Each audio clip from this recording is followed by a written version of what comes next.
बेसो बेसो।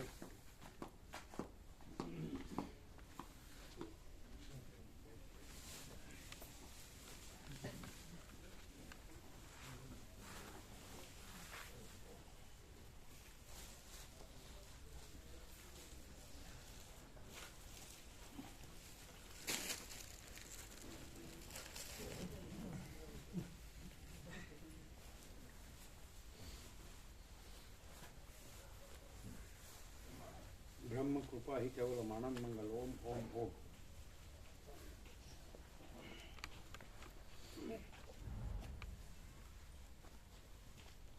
કેમ છે બધા બાળકો પણ સિદ્ધપુર બધા આનંદ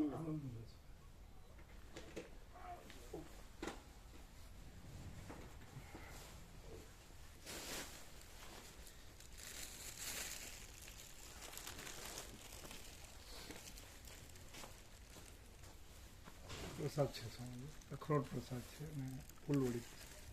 अच्छा क्या गया केतन प्रभु क्या हाँ ये हाँ मुझे अखरोट तो जैम फ्रीज में मुझे फूलवड़ी में नहीं अरे बना कौन बनाओ तब मैं बनाओ ने फूलवड़ी ले जाओ बनाई बना तैयार बनाई तत्व बहुत पछे आपी दो।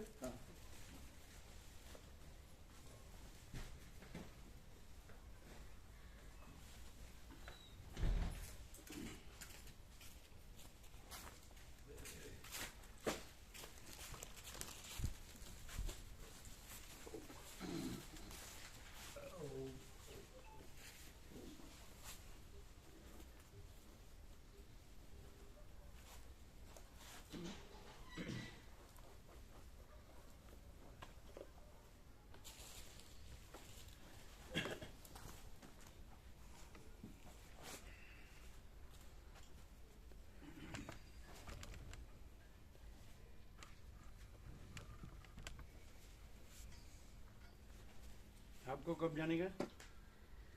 12 तारीख 12 कभी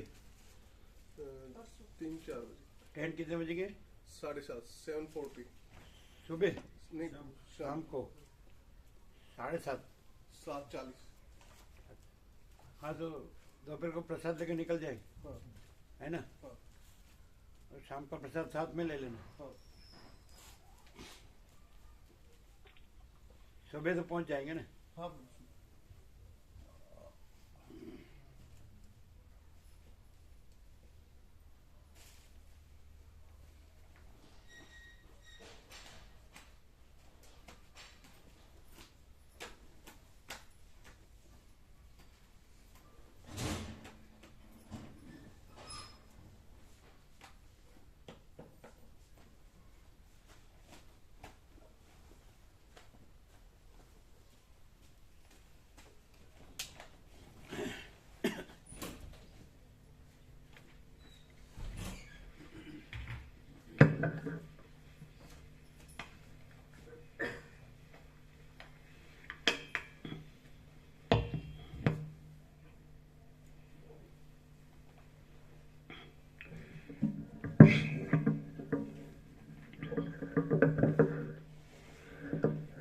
ओम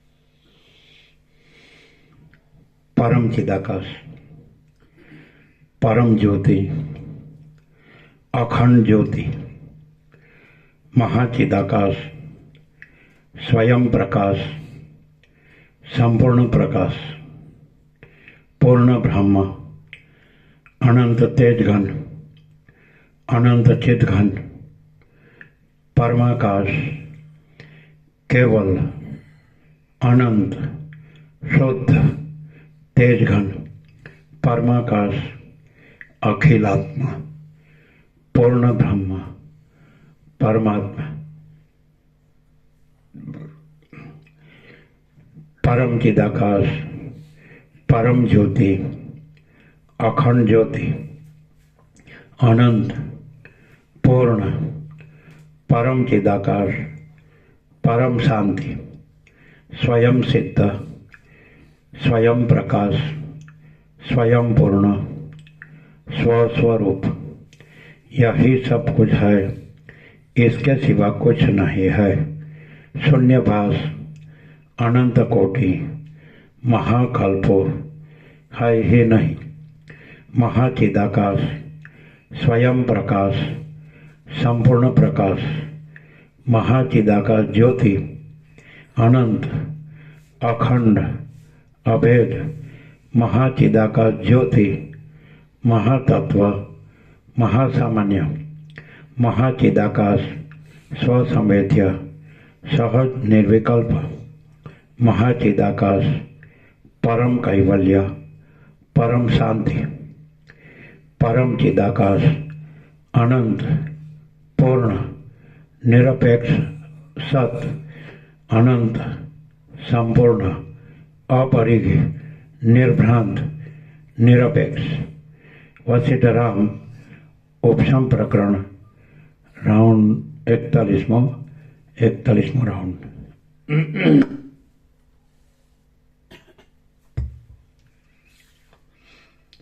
आद्य परब्रह्म सद्गुरु देव की जय। ओम श्री परमात्मने नमः। सद्ग्रंथों शिरोमणि श्री योगवासिष्ठ महारामायण उपशम प्रकरण सर्ग 78मो। चित्तना भ्रमण थी जगत अने चित्त निरोधक योग। Page number 755।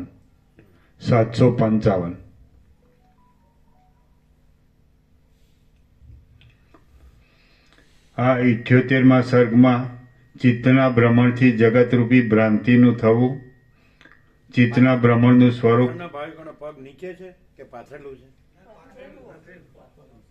પાથરેલું છે નીચે, બરાબર।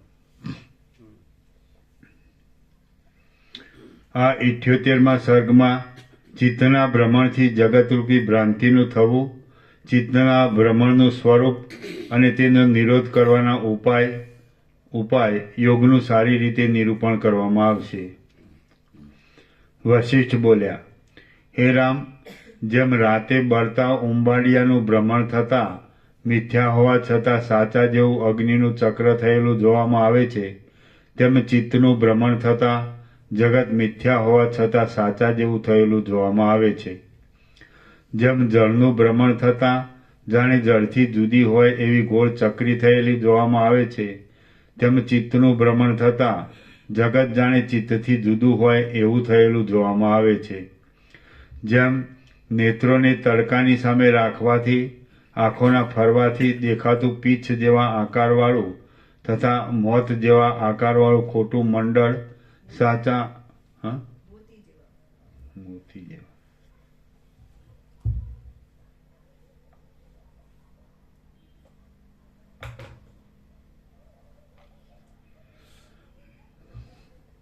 જેમ નેત્રોને તડકાની સામે રાખવાથી આંખોના ફરવાથી દેખાતું પીછ જેવા આકારવાળું તથા મોતી જેવા આકારવાળું ખોટું મંડળ સાચા જેવું જણાય છે, તેમ ચિત્તનું ભ્રમણ થતાં દેખાતું ખોટું જગત સાચા જેવું ભાસે છે।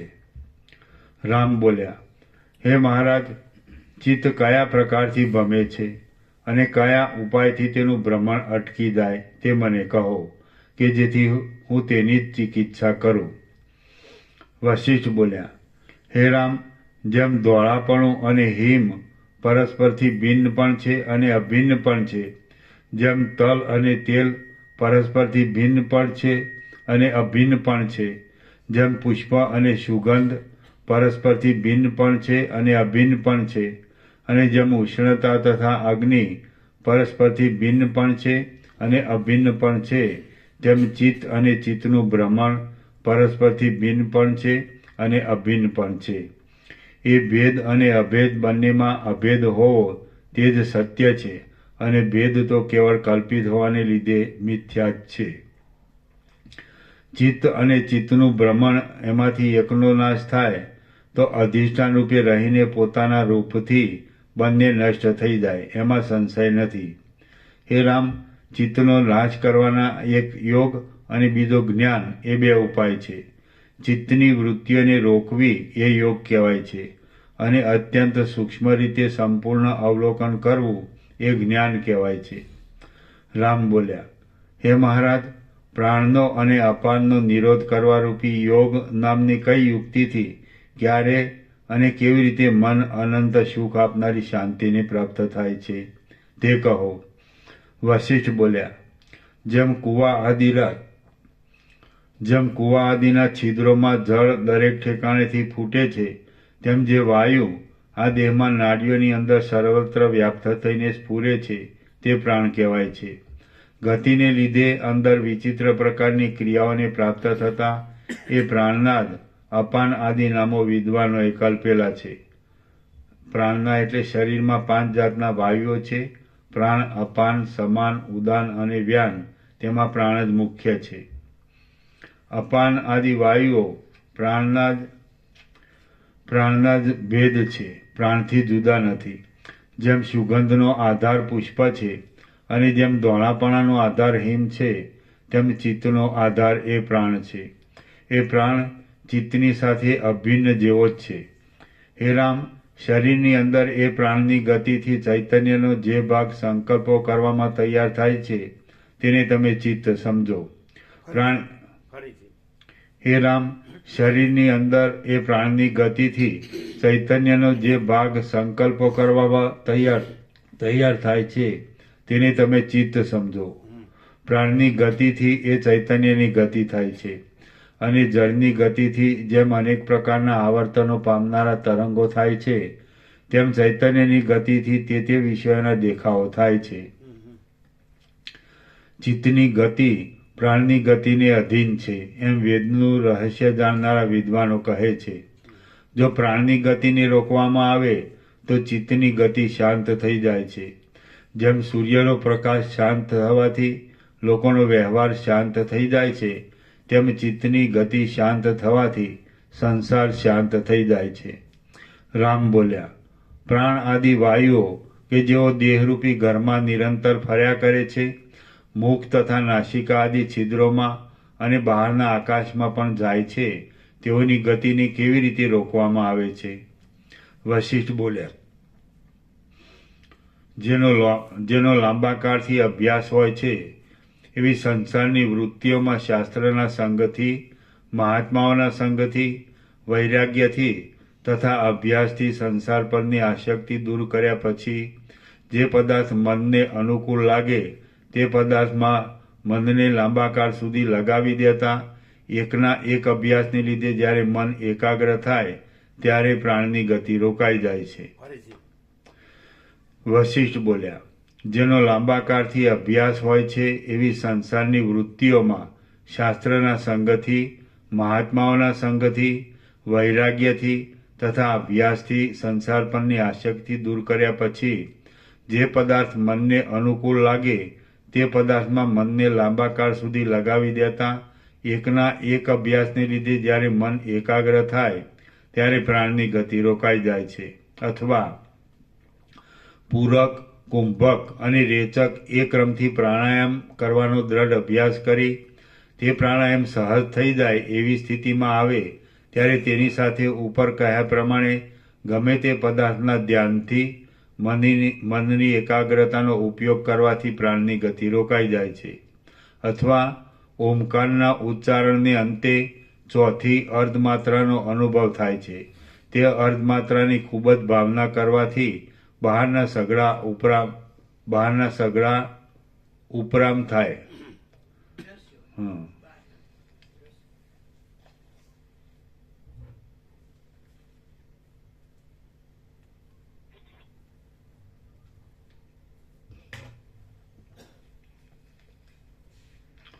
અથવા ઓમકારના ઉચ્ચારણને અંતે ચોથી અર્ધમાત્રાનો અનુભવ થાય છે.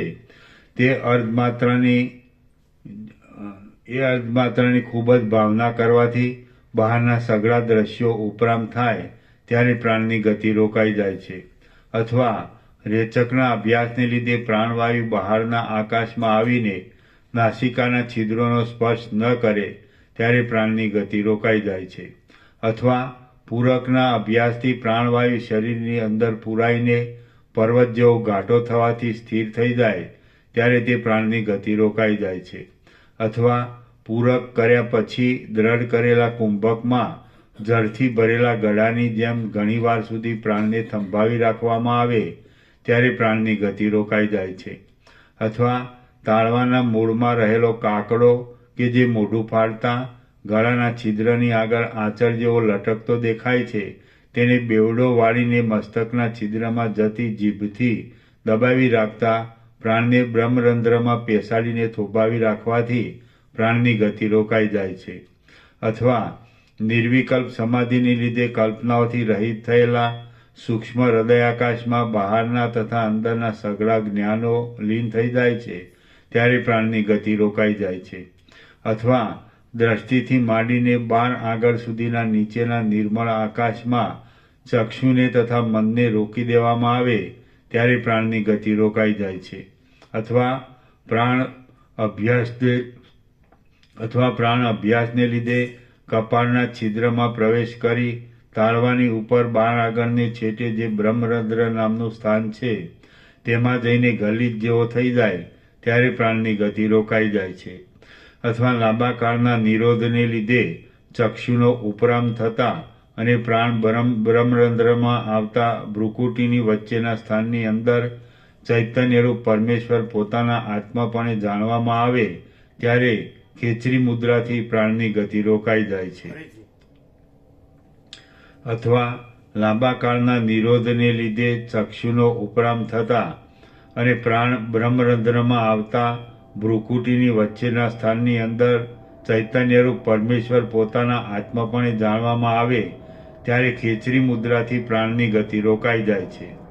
અથવા ગુરુના કે ઈશ્વરના અનુગ્રહથી કાકતાલીય ન્યાય પ્રમાણે તરત જ દ્રઢ જ્ઞાન ઉત્પન્ન થતા તરત જ ચિત્તના વિકલ્પો શાંત થઈ જાય ત્યારે પ્રાણની ગતિ રોકાઈ જાય છે.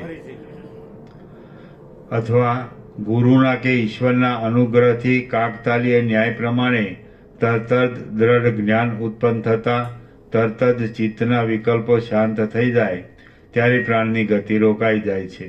અથવા મનને વાસનાઓથી રહિત કરી હૃદયાકાશમાં આત્મ લાંબા કાળ સુધી પેસાડી રાખતા આત્માનો સાક્ષાત્કાર થાય છે ત્યારે પ્રાણની ગતિ રોકાઈ જાય છે. અથવા મનને વાસનાઓથી રહિત કરી હૃદયાકાશમાં આત્મ સ્વરૂપમાં લાંબા કાળ સુધી પેસાડી રાખતા આત્માનો સાક્ષાત્કાર થાય છે ત્યારે પ્રાણની ગતિ રોકાઈ જાય છે. રામ બોલ્યા, હે મહારાજ, જગતમાં પ્રાણીઓનું હૃદય એ તે શું કહેવાય છે કે જે હૃદયરૂપી મોટા અરીસામાં આ સઘળું જગત પ્રતિબિંબની જેમ સ્ફુરે છે. વશિષ્ઠ બોલ્યા, હે રામ, જગતમાં એક સ્વીકારવા યોગ્ય અને બીજું ત્યાગ કરવા યોગ્ય એમ પ્રાણીઓનું હૃદય 2 પ્રકારનું કહેવાય છે. એનું વિવેચન હું કહું છું તે તમે સાંભળો. 7 વેતથી મપાઈ શકે એવા દેહમાં જે છાતીનો મધ્ય ભાગ છે તે ત્યાગ કરવા યોગ્ય હૃદય છે એમ સમજો. કારણ કે એ હૃદય દેહના એક પ્રદેશમાં જ રહેલું છે. જે અખંડ અનુભવ છે તે સ્વીકારવા યોગ્ય હૃદય છે એમ સમજો. જે અખંડ અનુભવ છે તે સ્વીકારવા યોગ્ય હૃદય છે એમ સમજો. એ હૃદય દેહથી બહાર પણ છે, અંદર પણ છે અને બીજી રીતે જોતા દેહાદી નહીં હોવાને લીધે એ હૃદય બહાર પણ નથી અને અંદર પણ નથી. એ હૃદય દેહથી બહાર પણ છે, અંદર પણ છે અને બીજી રીતે જોતા દેહાદી નહીં હોવાને લીધે એ હૃદય બહાર પણ નથી અને અંદર પણ નથી. એ હૃદય મુખ્ય છે અને તેમાં જ આ સઘળું જગત રહેલું છે. એ હૃદયરૂપી મોટા અરીસામાં સઘળા પદાર્થો પ્રતિબિંબોની જેમ સ્ફુરે છે અને તે જ હૃદય સઘળા અનાત્મ પદાર્થોના ભંડારરૂપ છે. સર્વ પ્રાણીઓનો જે અખંડ જ્ઞાનરૂપ આત્મા છે તે જ સાચું હૃદય છે. સર્વ પ્રાણીઓનો જે અખંડ જ્ઞાનરૂપ આત્મા છે તે જ સાચું હૃદય છે. દેહના અવયવોમાંના એક અવયવરૂપ હૃદય કે જે જળ તથા જૂના પથરા જેવું છે તે સાચું હૃદય નથી. ફરીથી દેહના અવયવોમાંના એક અવયવરૂપ હૃદય કે જે જડ તથા જૂના પથરા જેવું છે તે સાચું હૃદય નથી. ચિત્તને સઘળી વાસનાઓ વિનાનું કરી એક અખંડ અનુભવરૂપ શુદ્ધ હૃદય આત્મામાં બળાત્કારથી જોડતા એ જુદું ન પડે. અખંડ અનુભવ રૂપ આત્મા. ચિત્તને સઘળી વાસનાઓ વિનાનું કરી એક અખંડ અનુભવરૂપ શુદ્ધ હૃદય કૌંસમાં આત્મામાં બળાત્કારથી જોડતા આત્માનો સાક્ષાત્કાર થાય ત્યારે પ્રાણની ગતિ રોકાઈ જાય છે. અખંડ અનુભવ કીધું ને, કૌંસમાં આત્મા સપ્રો. અખંડ અનુભવ આત્મા. હા. ચિત્તને સઘળી વાસનાઓ વિનાનું કરી એક અખંડ અનુભવરૂપ શુદ્ધ હૃદય કૌંસમાં આત્મામાં બળાત્કારથી જોડતા આત્માનો સાક્ષાત્કાર થાય ત્યારે પ્રાણની ગતિ રોકાઈ જાય છે. અખંડ અનુભવ ને આત્મા એક જ વસ્તુ. હા. અને ચિત્તને એમાં જોડતા એમ. હા. સમજે? હા. હમ. હે રામ, અનેક સંકલ્પોથી કલ્પાયેલા અને અનેક આચાર્યોએ કહેલા સમાધિઓના ક્રમોથી તથા બીજા ક્રમોથી પણ પ્રાણની ગતિ રોકાઈ જાય છે. મુમુક્ષુ પુરુષને અભ્યાસને લીધે આ સમાધિઓની યુક્તિઓ રોગ આદિ કાંઈ અડચણ નહીં કરતા સંસારને તોડવાના કામમાં ઉપાયરૂપ થાય છે.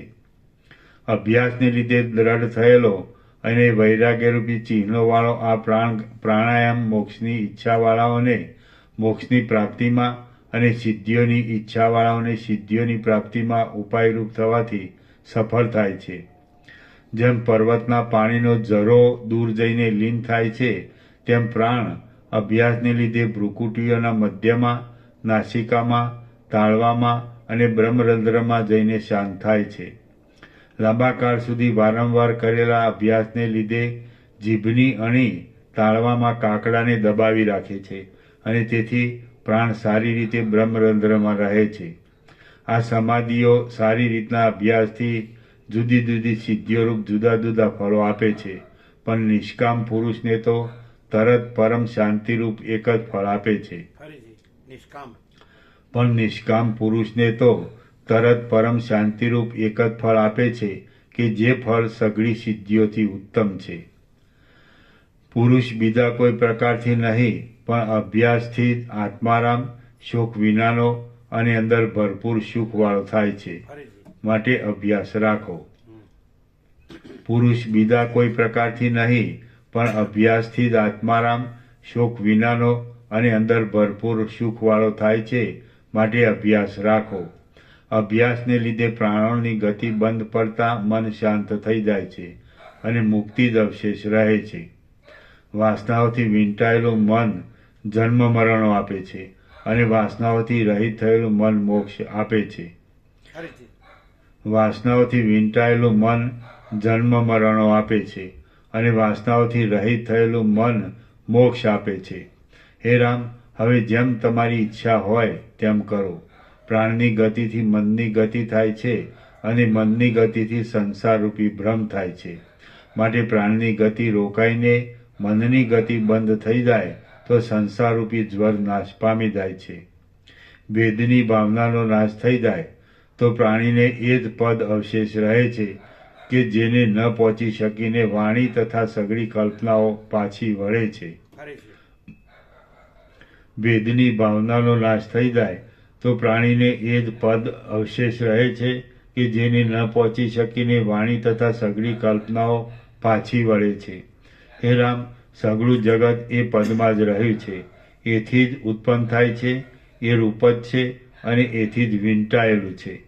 બીજા પ્રકારથી જોતા એ પદમાં જગત મુદ્દલ છે જ નહીં. એથી ઉત્પન્ન થયું પણ નથી, એ રૂપ પણ નથી અને એના જેવું પણ નથી. જગતના સર્વ પદાર્થો વિનાશી છે, ભેદવાળા છે અને સગુણ છે. એટલા માટે એ પદાર્થોમાંનો કોઈ પણ પદાર્થ એ પદના દ્રષ્ટાંતરૂપ થઈ શકે એમ નથી. રૂપાદિ બહારના પદાર્થોને પ્રકાશ આપનારી સૂર્ય, રૂપ આદિ બહારના પદાર્થોને પ્રકાશ આપનારી સૂર્ય આદિ સઘળા તેજોને પણ પ્રકાશ આપનારી અને કામ આદિ અંદરની વૃત્તિઓને પ્રકાશ આપનારી ચૈતન્યરૂપી ચાંદની અંદર સર્વદા ઉદય પામીને રહેલી છે. સર્વના સીમાડારૂપી પરમપદ કે જે રૂપ કલ્પવૃક્ષમાંથી ઘણા ઘણા રસોવાળી સંસારરૂપી ફળોની ઘણી ઘણી પંક્તિઓ ઉત્પન્ન થયા કરે છે અને પડ્યા કરે છે, તે પદનું અવલંબન કરીને જે મહાત્મા પુરુષ સ્થિરપણાથી રહે તે જીવનમુક્ત કહેવાય છે. જીવનમુક્ત થયેલા પુરુષને સઘળી કામભોગોની ઉત્કંઠાઓ ટળી ગયેલી છે. અનુકૂળ પદાર્થોમાં જીવનમુક્ત થયેલા પુરુષને સઘળી કામભોગોની ઉત્કંઠાઓ ટળી ગયેલી છે. ટળી જીવનમુક્ત થયેલા પુરુષને સઘળી કામભોગોની ઉત્કંઠાઓ ટળી ગયેલી છે. અનુકૂળ પદાર્થોમાં હિતની કલ્પનાઓ તથા પ્રતિકૂળ પદાર્થોમાં નુકસાનની કલ્પનાઓ શાંત થઈ ગયેલી હોય છે અને કોઈ પણ વ્યવહારોમાં હર્ષ કે શોક ઉત્પન્ન થતા નથી. શ્રી યોગ વાસિષ્ઠ મહારામાયણમાં ઉપશમ પ્રકરણનો યોગ વર્ણન નામનો સર્ગ 78મો સમાપ્ત. સર્ગ 79મો. યથાર્થ જ્ઞાન નામનો ચિત્તનાશનો બીજો ક્રમ. આ 79મા સર્ગમાં યથાર્થ જ્ઞાન એ નામનો ચિત્તના નાશનો બીજો ક્રમ કહેવાશે. રામ બોલ્યા, હે મહારાજ, આપે ચિત્તનો નાશ કરવાના 2 ઉપાયોમાં યોગ નામનો એક ઉપાય કહ્યો. હવે મારા ઉપર અનુગ્રહ કરીને યથાર્થ જ્ઞાન નામનો બીજો ઉપાય કહો. વશિષ્ઠ બોલ્યા, આદિ વિનાના તથા અંત વિનાના પ્રકાશરૂપ જે પરમાત્મા છે તે જ આ જગત છે એવી રીતનો અસાધારણ અને એક સરખો જે નિશ્ચય કરવો તે યથાર્થ જ્ઞાન કહેવાય છે. વશિષ્ઠ બોલ્યા, આદિ વિનાના તથા અંત વિનાના પ્રકાશરૂપ જે પરમાત્મા છે તે જ આ જગત છે એવી રીતનો અસાધારણ અને એક સરખો જે નિશ્ચય કરવો તે યથાર્થ જ્ઞાન કહેવાય છે. અથવા આ જે ઘટ પટ ઇત્યાદિ જે સેંકડો પદાર્થોની પંક્તિઓ છે તે આત્મા જ છે, આત્મા વિના બીજું કાંઈ છે જ નહીં એવી રીતનો જે અસાધારણ નિશ્ચય કરવો તે યથાર્થ જ્ઞાન કહેવાય છે. મિથ્યા જ્ઞાનથી જન્મ થાય છે અને યથાર્થ જ્ઞાનથી મોક્ષ થાય છે. જેમ રજ્જુ મિથ્યા જ્ઞાનથી સર્પરૂપે દેખાય છે અને યથાર્થ જ્ઞાનથી સર્પરૂપ ટળીને ફરી અસલ રજ્જુ રૂપ જ દેખાય છે, તેમ આત્મા મિથ્યા જ્ઞાનથી જગતરૂપે દેખાય છે અને યથાર્થ જ્ઞાનથી જગતરૂપ ટળીને પાછો અસલ આત્મા જ દેખાય છે. મુક્તિમાં સંકલ્પરૂપ અંશથી રહિત, વિષયોથી રહિત અને સ્વયં પ્રકાશપણાથી દીપતો કેવળ અખંડ અનુભવ જ રહે છે, બીજું કાંઈ રહેતું નથી. મુક્તિમાં સંકલ્પરૂપ અંશથી રહિત, વિષયોથી રહિત અને સ્વયં પ્રકાશપણાથી દીપતો કેવળ અખંડ અનુભવ જ રહે છે, બીજું કાંઈ રહેતું નથી. એ તત્વ વિષયરૂપી દ્વૈતથી રહિત સમજવામાં આવે તો તે પરમાત્મા જ છે. એ તત્વ વિષયરૂપી દ્વૈતથી રહિત સમજવામાં આવે તો તે પરમાત્મા જ છે અને જો તેમાં દ્વૈતરૂપી અશુદ્ધિ જોવામાં આવે તો તે અશુદ્ધિને પંડિતો અવિદ્યા કહે છે. જે અખંડ અનુભવ છે તે જ જગત છે. અખંડ અનુભવમાં અને જગતમાં 2 પાનાની કલ્પના કરવી જ નહીં. હે રામ, આત્મા પોતે પોતાને જ પોતાના સંકલ્પથી જગતરૂપ બનાવી લે છે, માટે આત્મા વિના બીજું કાંઈ છે જ નહીં. જે આત્મા છે તે જ આ જગત છે એવો નિશ્ચય કરીને પૂર્ણતા સમજવી એ જ ત્રૈલોક્યમાં યથાર્થ જ્ઞાન છે. જે આત્મા છે તે જ આ જગત છે એવો નિશ્ચય કરીને પૂર્ણતા સમજવી એ જ ત્રૈલોક્યમાં યથાર્થ જ્ઞાન છે. જે કાંઈ છે તે સઘળું આત્મા જ છે એમ નિશ્ચિત સમજવામાં આવ્યું તો પછી પ્રિયની અને અપ્રિયની કલ્પનાઓ ક્યાં રહી અને બંધની તથા મોક્ષની પણ કલ્પનાઓ ક્યાં રહી. હે રામ, આત્મા વિના બીજું શું છે કે જેને માટે મૂઢ લોકો શોક કરે છે? જગત પણ નથી અને ચિત્ત પણ નથી. જગત રૂપે અને ચિત્ત રૂપે બ્રહ્મ જ દેખાય છે. સઘળું એક જ છે અને તે બ્રહ્મ જ છે એમ સમજવામાં આવે તો પછી બંધ પણ શો અને મોક્ષ પણ શો? વિસ્તીર્ણ કરતાં પણ અત્યંત વિસ્તીર્ણ અને મોટા કરતાં પણ અત્યંત મોટું બ્રહ્મ જ અજ્ઞાનથી જગતરૂપ દેખાય છે. જો જ્ઞાન પ્રાપ્ત થાય તો જગતરૂપી દ્વૈત અસ્ત પામી જાય છે જો જ્ઞાન પ્રાપ્ત થાય જો જ્ઞાન પ્રાપ્ત થાય ઉપરથી હા વિસ્તીર્ણ કરતા પણ અત્યંત વિસ્તીર્ણ અને મોટા કરતા પણ અત્યંત મોટું બ્રહ્મ જ અજ્ઞાનથી જગતરૂપ દેખાય છે. જો જ્ઞાન પ્રાપ્ત થાય તો જગતરૂપી દ્વૈત અસ્ત પામી જાય છે. માટે તમે યથાર્થ જ્ઞાન મેળવી દ્વૈતનો તિરસ્કાર કરી પોતાથી બ્રહ્મરૂપ જ થાઓ. લાકડા, પથ્થર અને વસ્ત્રો વગેરેનો અધિષ્ઠાન રૂપે વિચાર કરીએ તો તેઓમાં કાંઈ પણ ભિન્નપણું રહેતું નથી. તો પછી તમે કયા જુદા પદાર્થની કલ્પના કરો છો? જગતના આદિમાં અને અંતમાં જે અવિનાશી શાંત સ્વરૂપ અવશેષ રહે છે તે જ સત્ય વસ્તુ છે અને તે જ આત્માનું સ્વરૂપ છે. ફરીથી જગતના આદિમાં અને અંતમાં જે અવિનાશી શાંત સ્વરૂપ અવશેષ રહે છે તે જ સત્ય વસ્તુ છે અને તે જ આત્માનું સ્વરૂપ છે. માટે તમે યથાર્થ જ્ઞાન મેળવી આત્મ સ્વરૂપ થાઓ. હે રામ, આ સ્થાવર જંગમ સઘળું જગત આત્મા જ છે. માટે તેમાં સુખનો અને દુઃખનો પ્રાદુર્ભાવ જ ક્યાં રહ્યો? સુખ કે દુઃખ કાંઈ છે જ નહીં. માટે તમે સંતાપોથી રહિત થાઓ. જેમ જળ જ વિચિત્ર તરંગો રૂપે સ્ફુરે છે તેમ આત્મા જ અદ્વૈત હોવા છતાં દ્વૈતની ભ્રાંતિથી ઉત્પન્ન થયેલા જરા તથા મરણ આદિ ભ્રમો રૂપે સ્ફુરે છે. શુદ્ધ આત્માનું આલિંગન કરીને જે પુરુષ સર્વદા અંતર્મુખ બુદ્ધિથી રહેતો હોય તે તત્વવેત્તા પુરુષને કયા ભોગો બાંધી લેવાને સમર્થ થાય? ફરીથી શુદ્ધ આત્માનું આલિંગન કરીને જે પુરુષ સર્વદા અંતર્મુખ બુદ્ધિથી રહેતો હોય તે તત્વવેત્તા પુરુષને કયા ભોગો બાંધી લેવાને સમર્થ થાય? જેમ મંદ પવન પર્વતને જરા પણ ભેદી શકતા નથી તેમ કામ આદિ શત્રુઓ આત્માનો સંપૂર્ણ વિચાર કરનારા પુરુષના મનને જરા પણ ભેદી શકતા નથી. ફરીથી જેમ મંદ પવન પર્વતને જરા પણ ભેદી શકતા નથી તેમ કામ આદિ શત્રુઓ આત્માનો સંપૂર્ણ વિચાર કરનારા પુરુષના મનને જરા પણ ભેદી શકતા નથી.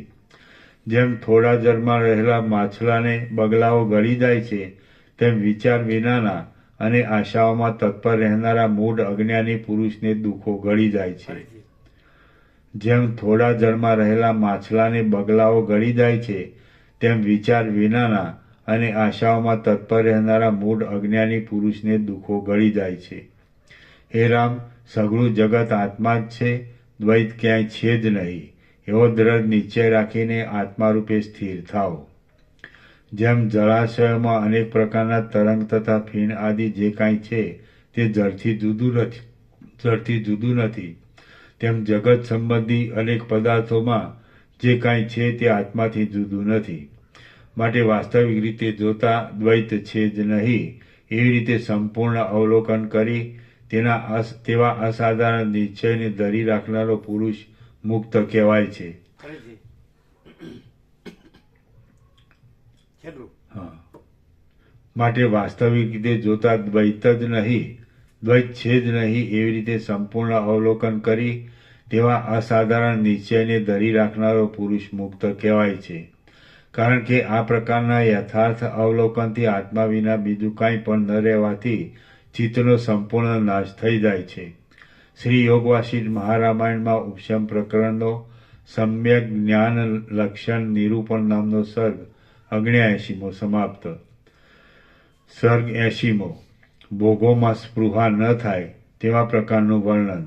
આ 80મા સર્ગમાં વિચાર દ્રઢ થતા દિવ્ય ભોગો પોતાની આગળ રહ્યા હોય તો પણ તેઓમાં જે સ્પૃહા ન થાય તે વિચારનું વર્ણન કરવામાં આવશે. ફરીથી આ 80મા સર્ગમાં વિચાર દ્રઢ થતા દિવ્ય ભોગો પોતાની આગળ રહ્યા હોય તો પણ તેઓમાં જે સ્પૃહા ન થાય તે વિચારનું વર્ણન કરવામાં આવશે. વશિષ્ઠ બોલ્યા, હે રામ, મનની અંદર સર્વદા એક જ વિચારનું અનુસંધાન રાખનારા વિવેકી પુરુષને પોતાની આગળ રહેલા ભોગોમાં પણ કદી ઈચ્છા જ થતી નથી. ફરીથી વશિષ્ઠ બોલ્યા, હે રામ, મનની અંદર સર્વદા એક જ વિચારનું અનુસંધાન રાખનારા વિવેકી પુરુષને પોતાની આગળ રહેલા ભોગોમાં પણ કદી ઈચ્છા જ થતી નથી. જેમ બળદ ભાર ઉપાડે છે તેથી ભાર ઉપાડવાનું દુઃખ બળદને જ થતું હોવા છતાં તે દુઃખને તે ભારનો ધણી પોતામાં માની લે, તેમ ચક્ષુ સારા નરસા રૂપોને જુએ છે, તેથી સારા નરસા રૂપો જોવાથી થતા સુખ દુઃખો પણ ચક્ષુને જ થાય છે. તે છતાં જીવ કે જે તે સુખ દુઃખોને પોતામાં માની લે છે, એ તો કેવળ મૂર્ખતા જ છે. નેત્ર રૂપમાં દુઃખી થાય તો તેમાં જીવને શી હાનિ થાય એમ છે? સોનાની અંદર રહેલા ધોબીનો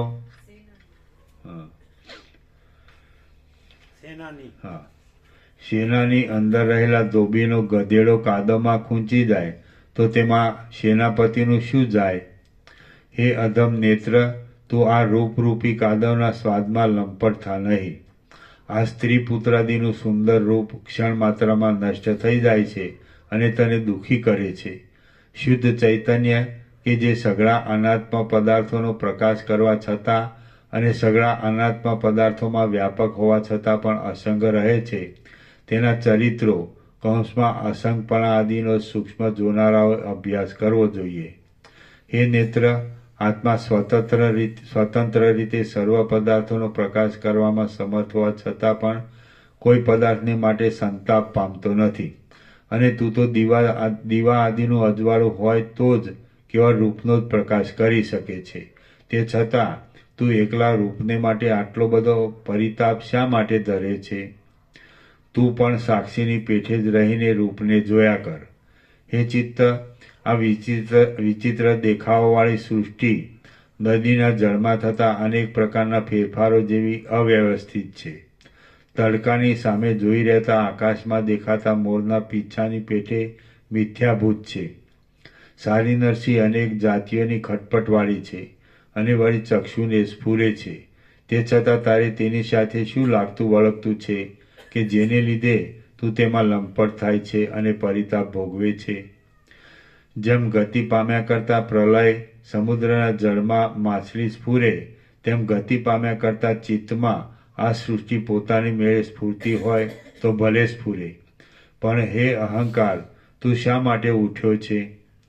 હે ચિત્ત, સૂર્ય આદિનું અજવાળું અને પદાર્થોનું રૂપ કે જેઓ સર્વદા જળ છે, જળ છતાં પણ સ્ફુર્યા કરે છે અને પરસ્પરમાં રહે છે, તેમની સાથે તારો કશો સંબંધ નથી.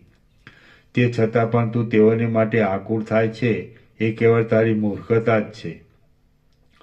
ચક્ષુથી થતો પદાર્થોનો દેખાવ બહાર થાય છે અને તારાથી થતા સંકલ્પાદી અંદર થાય છે. માટે તું અને પદાર્થો ભિન્ન ભિન્ન પ્રદેશમાં રહેવાને લીધે તારે અને પદાર્થોને કશો સંબંધ નથી, એ વાત તો સ્પષ્ટ જ છે. જેમ મોઢું અને દર્પણ પરસ્પરના સંગ વિનાના હોવા છતાં પણ ભ્રાંતિને લીધે એક જેવા દેખાય છે, તેમ પદાર્થોના દેખાવો અને સંકલ્પાદી પરસ્પરના સંગ વિનાના હોવા છતાં પણ ભ્રાંતિને લીધે સર્વદા ગાઢ સંબંધવાળા દેખાય છે, અને તે ભ્રાંતિનું મૂળ અજ્ઞાન જ છે.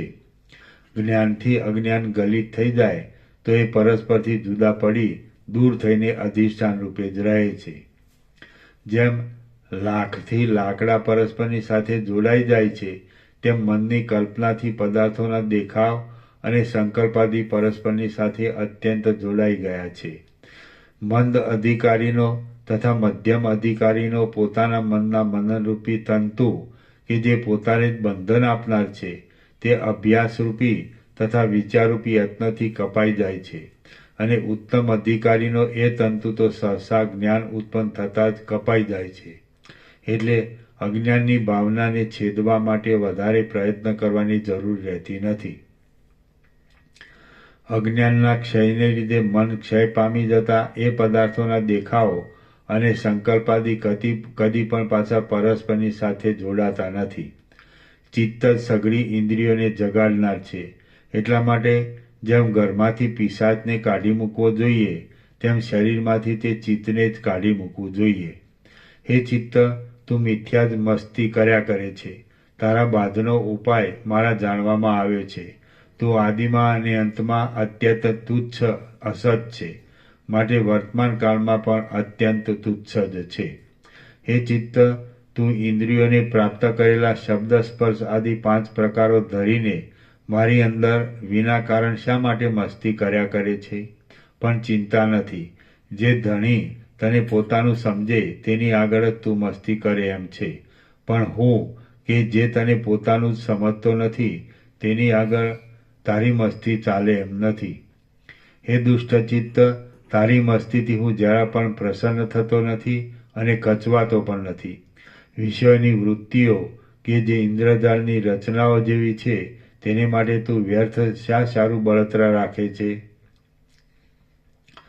હે ચિત્ત, તારે જવું હોય તો જા અને રહેવું હોય તો રહે. તું મારું નથી અને જીવતું પણ નથી. તું કલ્પિત હોવાને લીધે સ્વાભાવિક રીતે સર્વદા મરેલું જ છે અને વળી વિચારથી તો અત્યંત મરી ગયેલું જ છે. હે સર્વદા મરેલી આકૃતિવાળા ચિત્ત, તું સાર રહિત છે, જડ છે, ભ્રાંત છે અને ષટ છે. અત્યંત અજ્ઞાનવાળું તું મૂળ પુરુષને જ ભમાવી શકે પણ ઉત્તમ વિચારવાળાને ભમાવી શકે નહીં. મૂર્ખતાને લીધે અમે તને આ પ્રમાણે તરત મરી જનારું જાણતા ન હતા. હવે તો જેમ દીવાઓની દ્રષ્ટિમાં અંધારું મરેલું જ છે તેમ અમારી દ્રષ્ટિમાં તું મરેલું જ છે. તું કે જે અત્યંત લુચ્ચું છે તેણે લાંબા કાળ સુધી આ મારા દેહરૂપી આખા ઘરને રોકી લીધું હતું કે જેથી એ ઘરમાં સમ દમ આદિ કોઈ સજ્જનો આવી શકતા જ ન હતા. હે લુચ્ચા ચિત્ત, તું કે જે જડ છે અને પ્રેત જેવા આકારવાળું છે તે જતું રહેવાથી આ મારું દેહરૂપી ઘર શમ દમ આદિ સઘળા સજ્જનોએ સેવા યોગ્ય થયું છે. હે જગતરૂપે નાચનારા ચિત્તરૂપી લુચ્ચા વેતાલ, તું પ્રથમ પણ નહોતું જ, હમણાં પણ નથી જ અને હવે પછી પણ હોવાનું નથી જ. આ પ્રમાણે હું તને જાણું છું, તો પણ તું મારી પાસે ઊભું રહીને કેમ લજાતું નથી? અહો, તારું નિર્લજપણું બહુ ભારે છે. હે ચિત્તરૂપી વેતાલ, તું તૃષ્ણારૂપી પિશાચણીઓની સાથે અને ક્રોધ આદિ યક્ષોની સાથે મારા શરીરરૂપી ઘરમાંથી નીકળી જા. જેમ દુષ્ટ નહાર ગુફામાંથી નીકળી જાય તેમ ચિત્તરૂપી દુષ્ટ પિશાચ વિવેકરૂપી મંત્રથી દેહરૂપી ઘરમાંથી નીકળી ગયો. એ બહુ સારું થયું. અહો, આ અત્યંત મોટું આશ્ચર્ય છે કે જડ અને ક્ષણ માત્રમાં તૂટી જનારા મનરૂપી ધુતારાએ આ સઘળા લોકોને પરવશ કરી નાખ્યા છે. હે ચિત્ત, તું લોકોની અંદર દેહ એ જ આત્મા છે એવું સમજનાર નિર્બળ માણસને અડચણ કરે છે. તેમાં તારું શું પરાક્રમ છે, શું બળ છે અને શી મોટાઈ છે? કાંઈ નથી. જો તું હવે મારા એકલાની જ આગળ આવીને કાંઈ પણ મસ્તી કરી શકે તો હું તને પરાક્રમી સમજું, બળવાન સમજું અને મોટું સમજું. હે રાખ ચિત્ત, તું સર્વદા મરેલું જ છે માટે હું તને મારતો નથી. હે મૂર્ખ, તું સર્વદા મરેલું છે એમ હું આજ સમજ્યો. હું આટલા કાળ સુધી તને જીવતા જેવું જાણીને અનંત ફેરફારોવાળી જન્મ મરણરૂપી રાત્રિઓમાં લાંબા કાળથી ગોથા ખાતો હતો. હે ચિત્ત, તું તો અનાદિકાળથી મુયેલું જ છે માટે મુદ્દલ છે જ નહીં. એ જ આજ મારા સમજવામાં આવ્યું છે. તેથી હું તારી આશાને ત્યજી દઈને કેવળ મારા સ્વરૂપમાં જ રહું છું. આજ મેં પોતાની મેળે ચિત્ત મુયેલું જ છે એમ જાણ્યું એ સારું થયું. સમજ્યા પછી લુચ્ચાની સોબતમાં રહી પોતાનું આખું જીવન નકામું કાઢવું એ યોગ્ય જ ન કહેવાય. સમજ્યા પછી લુચ્ચાની સોબતમાં રહી પોતાનું આખું જીવન નકામું કાઢવું એ યોગ્ય ન જ કહેવાય. માટે હું તને ત્યજી દઉં છું. હું ક્ષણ માત્રામાં મનરૂપી શઠને દેહરૂપી ઘરમાંથી કાઢી મૂકીને આ સ્વસ્થ થઈને રહ્યો છું. મારામાં જે ભૂત હતું તે નીકળી ગયું. હે ચિત્તરૂપી જોડ, મેં તારાથી ઠગાઈને લાંબા કાળ સુધી ઘણા ઘણા તોફાનો કર્યા. હવે એ તોફાનોને સંભાળીને હું હસું છું. હૃદયરૂપી ઘરમાં રહેનારો અને તાડના ઝાડ જેવડી ઊંચી આકૃતિવાળો ચિત્તરૂપી વેતાલ આજ ઘણે કાળે વિચારરૂપી તલવારથી ટુકડે ટુકડા થઈ જઈને પડી ગયો. એ સારું થયું. ચિત્તરૂપી વેતાલ શાંત થતાં પવિત્ર સ્થિતિને પ્રાપ્ત થયેલા આ શરીરરૂપી નગરમાં હું આજ કેવળ સુખથી રહ્યો છું. એ બહુ સારું થયું. કેવળ વિચારરૂપી મંત્રથી ચિત્ત મરી ગયું, ચિંતા પણ મરી ગઈ અને અહંકારરૂપી રાક્ષસ પણ મરી ગયો. આજે જ હું કેવળ સ્વસ્થ અને ભરપૂર થઈ રહ્યો છું. મારે ચિત્ત શું સગું હતું, આશા શી સગી હતી અને અહંકાર પણ શો સગો થતો હતો. મારો એ મફતનો પરિવાર આ સંપૂર્ણ રીતે નાશ પામ્યો એ બહુ સારું થયું.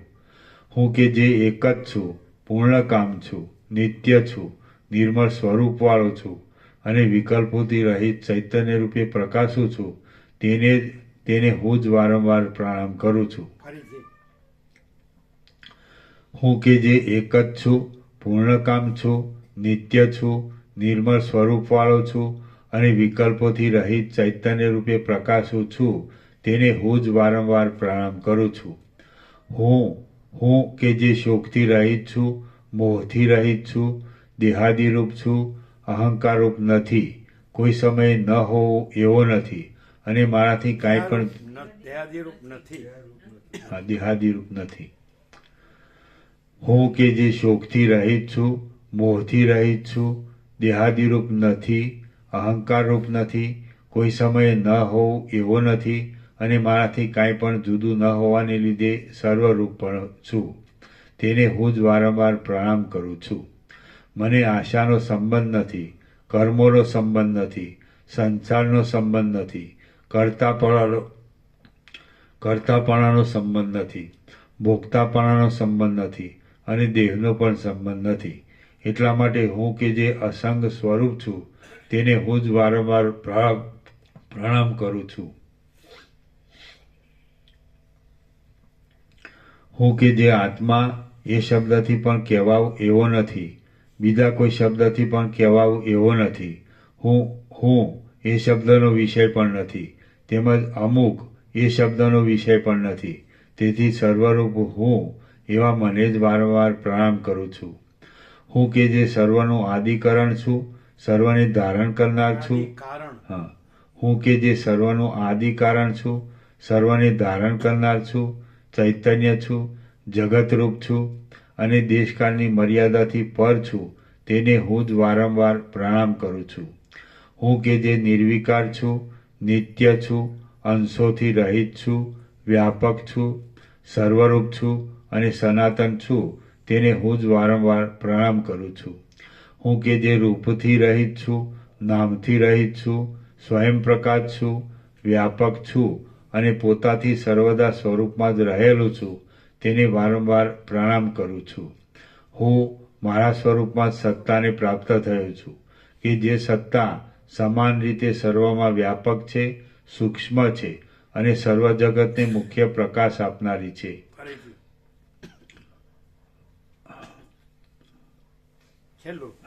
હું મારા સ્વરૂપમાં સત્તાને પ્રાપ્ત થયો છું, કે જે સત્તા સમાન રીતે સર્વમાં વ્યાપક છે, સૂક્ષ્મ છે અને સર્વ જગતને મુખ્ય પ્રકાશ આપનારી છે. આવી સત્તાને પ્રાપ્ત થયેલો હું મને જ વારંવાર પ્રણામ કરું છું. પર્વતો, સમુદ્રો, પૃથ્વી અને નદીઓ સહિત જે કાંઈ દ્રશ્યોની શોભા છે તે હું નથી, અથવા જે કાંઈ દ્રશ્યોની શોભા છે તે હું જ છું. જે આ સઘળા પદાર્થોથી ભરપૂર જગત છે તે હું નથી, અથવા સઘળા પદાર્થોથી ભરપૂર જે જગત છે તે હું જ છું. એવા સ્વરૂપવાળો છું, માટે હું મને જ વારંવાર પ્રણામ કરું છું. અવિદ્યાને તથા અવિદ્યાના કાર્યોને દૂર કરવામાં શક્તિ ધરાવતું મારું પોતાનું સ્વરૂપ જ, કે જે મનના વિકલ્પોથી રહિત છે, આનંદથી ભરપૂર હોવાને લીધે સર્વને પ્રિય છે, જગતથી રહિત હોવા છતાં પણ જગતને પ્રકટ કરનાર છે, અંતથી રહિત છે, જન્મથી રહિત છે, જરાથી રહિત છે, ત્રણેય ગુણોથી ન્યારું છે અને અખંડિત છે, તેને હું પ્રણામ કરું છું. શ્રી યોગ વાસિષ્ઠ મહારામાયણમાં ઉપશમ પ્રકરણનો દ્રશ્ય દર્શન સંબંધ નામનો સર્ગ 80મો સમાપ્ત. સર્ગ 81મો યુક્તિ અને અનુભવથી ચિત્તનો અભાવ. આ 81મા સર્ગમાં અનુભવથી અને યુક્તિથી ચિત્તનો અભાવ સિદ્ધ કરવામાં આવશે. વશિષ્ઠ બોલ્યા, હે રામ, આત્માને જાણવો એ જ તત્વ છે એમ સમજનારા મહાત્મા પુરુષો ઉપર કહ્યા પ્રમાણે વિચાર કરી સમજીને વળી નીચે પ્રમાણે વિચાર કરે છે. ચિત્તે જ આ સઘળું જગત આત્મા જ છે એમ સમજીને જગતને ભૂંસી નાખ્યું એ વાત સાચી છે. પણ તે ચિત્ત શામાંથી ઉઠ્યું હશે? અહો, જગતની અંદર આવી જવાને લીધે ચિત્ત પોતે પણ ખોટું જણાય છે. ચિત્ત જડ હોવાને લીધે, બીજા ચિત્તથી રહિત હોવાને લીધે અને માયાનું કાર્ય હોવાને લીધે વિનાશિત છે. અથવા જેમ આકાશમાં દેખાતું ઝાડ ભ્રાંતિ વિના બીજું કશું નથી, તેમ ચિત્ત પણ ભ્રાંતિ વિના બીજું કશું નથી. જેમ વહાણમાં બેઠેલા બાળકની દ્રષ્ટિથી સમુદ્રના કિનારાના વૃક્ષો ચાલતા દેખાય છે, પણ સમજુની દ્રષ્ટિથી તે ભ્રમ ગણાય છે, તેમ ચિત્ત અજ્ઞાનીની દ્રષ્ટિથી સિદ્ધ છે, પણ જ્ઞાનીની દ્રષ્ટિથી અસિદ્ધ જ છે. જેમ ચકડોળમાં બેઠા હોઈએ ત્યારે પર્વતો ભમતા દેખાય છે, પણ તેમાંથી ઉતર્યા પછી પર્વતો ભમતા દેખાતા નથી, તેમ અજ્ઞાનરૂપી ભ્રમણ શાંત થતાં ચિત્તનો પત્તો પણ મળતો નથી. આ પ્રમાણે જોતા ચિત્ત મુદ્દલ છે જ નહીં, પણ જે કાંઈ છે તે બ્રહ્મ જ છે. સઘળા પદાર્થોની ભાવનાઓ ચિત્તથી જ થાય છે, માટે ભાવનાઓને મિથ્યા સમજીને હું ત્યજી દઉં છું. હું સઘળા સંદેહોથી રહિત થયો છું અને સઘળા સંતાપોથી રહિત થઈને રહ્યો છું. હું સઘળી તૃષ્ણાઓનો ત્યાગ કરીને જેવો સ્વાભાવિક રીતે છું તેવો થયો છું. જેમ પ્રકાશનો ઉપરામ થતાં વિચિત્ર પ્રકારના સઘળા રૂપ સંબંધી જ્ઞાનો દૂર થઈ જાય છે, તેમ ચિત્તનો ઉપરામ થતાં ચપળતા અને તૃષ્ણા આદિ સઘળા દોષો દૂર થઈ ગયા છે. ચિત્ત મરી ગયું, તૃષ્ણા જતી રહી, મોહરૂપી પાંજરું તૂટી ગયું અને અહંકાર નષ્ટ થઈ ગયો. ચિત્ત મરી ગયું, તૃષ્ણા જતી રહી, મોહરૂપી પાંજરું તૂટી ગયું અને અહંકાર નષ્ટ થઈ ગયો. તેથી હું જાગ્રત અવસ્થામાં આ નવી જાગ્રત અવસ્થાને પ્રાપ્ત થયો છું. ચિત્ત મરી ગયું, તૃષ્ણા જતી રહી, મોહરૂપી પાંજરું તૂટી ગયું અને અહંકાર નષ્ટ થઈ ગયો. તેથી હું જાગ્રત અવસ્થામાં આ નવી જાગ્રત અવસ્થાને પ્રાપ્ત થયો છું. જગત શાંત થઈને બ્રહ્મરૂપ જ થઈ ગયું અને જે દ્વૈત દેખાતું હતું તે સાચું હતું જ નહીં. હવે હું જગત સંબંધી કોઈ વિચાર પણ શા માટે કરું? કેમ કે મિથ્યા પદાર્થની આ વાત કરવાનું પણ કશું પ્રયોજન નથી. હું જેના આદિ કે અંત નથી અને જેમાં જીવ પણ નથી એવા પવિત્ર પદને પામ્યો છું. હું જેના આદિ કે અંત નથી અને જેમાં જીવ પણ નથી એવા પવિત્ર પદને પામ્યો છું. અત્યંત શાંત, સૂક્ષ્મ, અવિચળ અને સર્વવ્યાપક આત્મા થઈને જ રહ્યો છું. અત્યંત શાંત, સૂક્ષ્મ, અવિચળ અને સર્વવ્યાપક આત્મા થઈને જ રહ્યો છું. ઘટ પટ આદિ જે કાંઈ બહારના વ્યવહારની વસ્તુઓ છે, ચિત્ત આદિ જે અંદરના વ્યવહારની વસ્તુઓ છે, રજ્જુ સર્પ આદિ જે પ્રાતિભાષિક વસ્તુઓ કહેવાય છે અને જીવ આદિ જે શાસ્ત્રીય વસ્તુઓ છે, તે સઘળી વસ્તુઓ આકાશથી પણ અત્યંત નિર્મળ, શાંત, અંતથી રહિત, ગ્રહણ કરવાને અશક્ય અને અત્યંત વિસ્તીર્ણ બ્રહ્મ જ છે. ચિત્ત હોય તો પણ ભલે, ન હોય તો પણ ભલે, મરી જાય તો પણ ભલે અને રહે તો પણ ભલે. હું કે જે અખંડ બ્રહ્મ રૂપે જ પ્રકાશું છું, તેને હવે ચિત્ત હોવા ન હોવા આદિનો વિચાર કરવાનું શું પ્રયોજન છે? હું કે જે અખંડ બ્રહ્મ રૂપે જ પ્રકાશું છું, તેને હવે ચિત્ત હોવા ન હોવા આદિનો વિચાર કરવાનું શું પ્રયોજન છે? હું મૂર્ખતાને લીધે વિચાર કરતો નહોતો, તેથી દેહરૂપ થઈને રહ્યો હતો અને હવે તો વિચાર કરવાને લીધે સર્વવ્યાપક પરમાત્મા થયો છું. હું મૂર્ખતાને લીધે વિચાર કરતો નહોતો, તેથી દેહરૂપ થઈને રહ્યો હતો અને હવે તો વિચાર કરવાને લીધે સર્વવ્યાપક પરમાત્મા થયો છું. હું મૂર્ખતાને લીધે વિચાર કરતો નહોતો, તેથી દેહરૂપ થઈને રહ્યો હતો અને હવે તો વિચાર કરવાને લીધે સર્વવ્યાપક પરમાત્મા થયો છું. હું કે જે વિચાર કરનાર હતો તે ક્યાં ગયો? હું કે જે વિચાર કરનાર હતો તે ક્યાં ગયો? મન મરી ગયા છતાં પણ હવે વિચાર કરનાર કોઈ છે કે નહીં એવો વ્યર્થ વિકલ્પ કે જે મનરૂપી વેતાલને પાછું જીવન આપે એવો છે, તે શા માટે ઉઠે છે? મન મરી ગયા છતાં પણ હવે વિચાર કરનાર કોઈ છે કે નહીં ઉપરથી હા, હું કે જે વિચાર કરનાર હતો તે ક્યાં ગયો? મન મરી ગયા છતાં પણ હવે વિચાર કરનાર કોઈ છે કે નહીં એવો વ્યર્થ વિકલ્પ કે મનરૂપી વેતાળને પાછો જીવન આપે એવો છે તે શા માટે ઉઠે છે? હવે વિચાર કરનાર કોઈ છે કે નહીં એવો જે વ્યર્થ સંકલ્પ મારી અંદર ઉઠે છે તેને હું ત્યજી દઉં છું. હું સાક્ષીરૂપ જ છું એવો નિર્ણય કરીને હું શાંતપણાથી મારા સ્વરૂપમાં જ રહું છું અને ચૂપ થઈ જાઉં છું. હે રામ, વિવેકી પુરુષે ખાતા, જતા, સૂતા અને બેસતા પણ પોતાની બુદ્ધિ વડે પ્રત્યેક દિવસે નિરંતર આવો વિચાર જ કરવો જોઈએ. સ્વસ્થ અને સ્વરૂપમાં જ રહેલા પોતાના ચિત્તથી આવો વિચાર કરીને જીવનમુક્ત પુરુષો કોઈ પણ પ્રકારનો ઉદ્વેગ નહીં રાખતા વ્યવહાર સંબંધી ચાલતા કાર્યો કર્યા કરે છે. આનંદથી ભરપૂર અંતઃકરણવાળા, શરદ ઋતુના પૂર્ણ ચંદ્ર જેવા પ્રસન્ન મુખકાંતિવાળા, વર્ણાશ્રમની યોગ્યતા અનુસાર વ્યવહાર સંબંધી કાર્યોમાં વિહાર કરતા અને જેના અભિમાન તથા મદ ટળી જ ગયા છે એવા મહાબુદ્ધિમાન જીવનમુક્ત પુરુષ આ સંસારમાં સુખથી વિચરે છે. ફરીથી આનંદથી ભરપૂર અંતઃકરણવાળા, શરદ ઋતુના પૂર્ણ ચંદ્ર જેવા પ્રસન્ન મુખકાંતિવાળા, વર્ણાશ્રમની યોગ્યતા અનુસાર વ્યવહાર સંબંધી કાર્યોમાં વિહાર કરતા અને જેના અભિમાન તથા મદ ટળી જ ગયા છે એવા મહાબુદ્ધિમાન જીવનમુક્ત પુરુષ આ સંસારમાં સુખથી વિચરે છે. ચિત્ત સત્તા પ્રતિપાદન નામનો સર્ગ 81મો સમાપ્ત.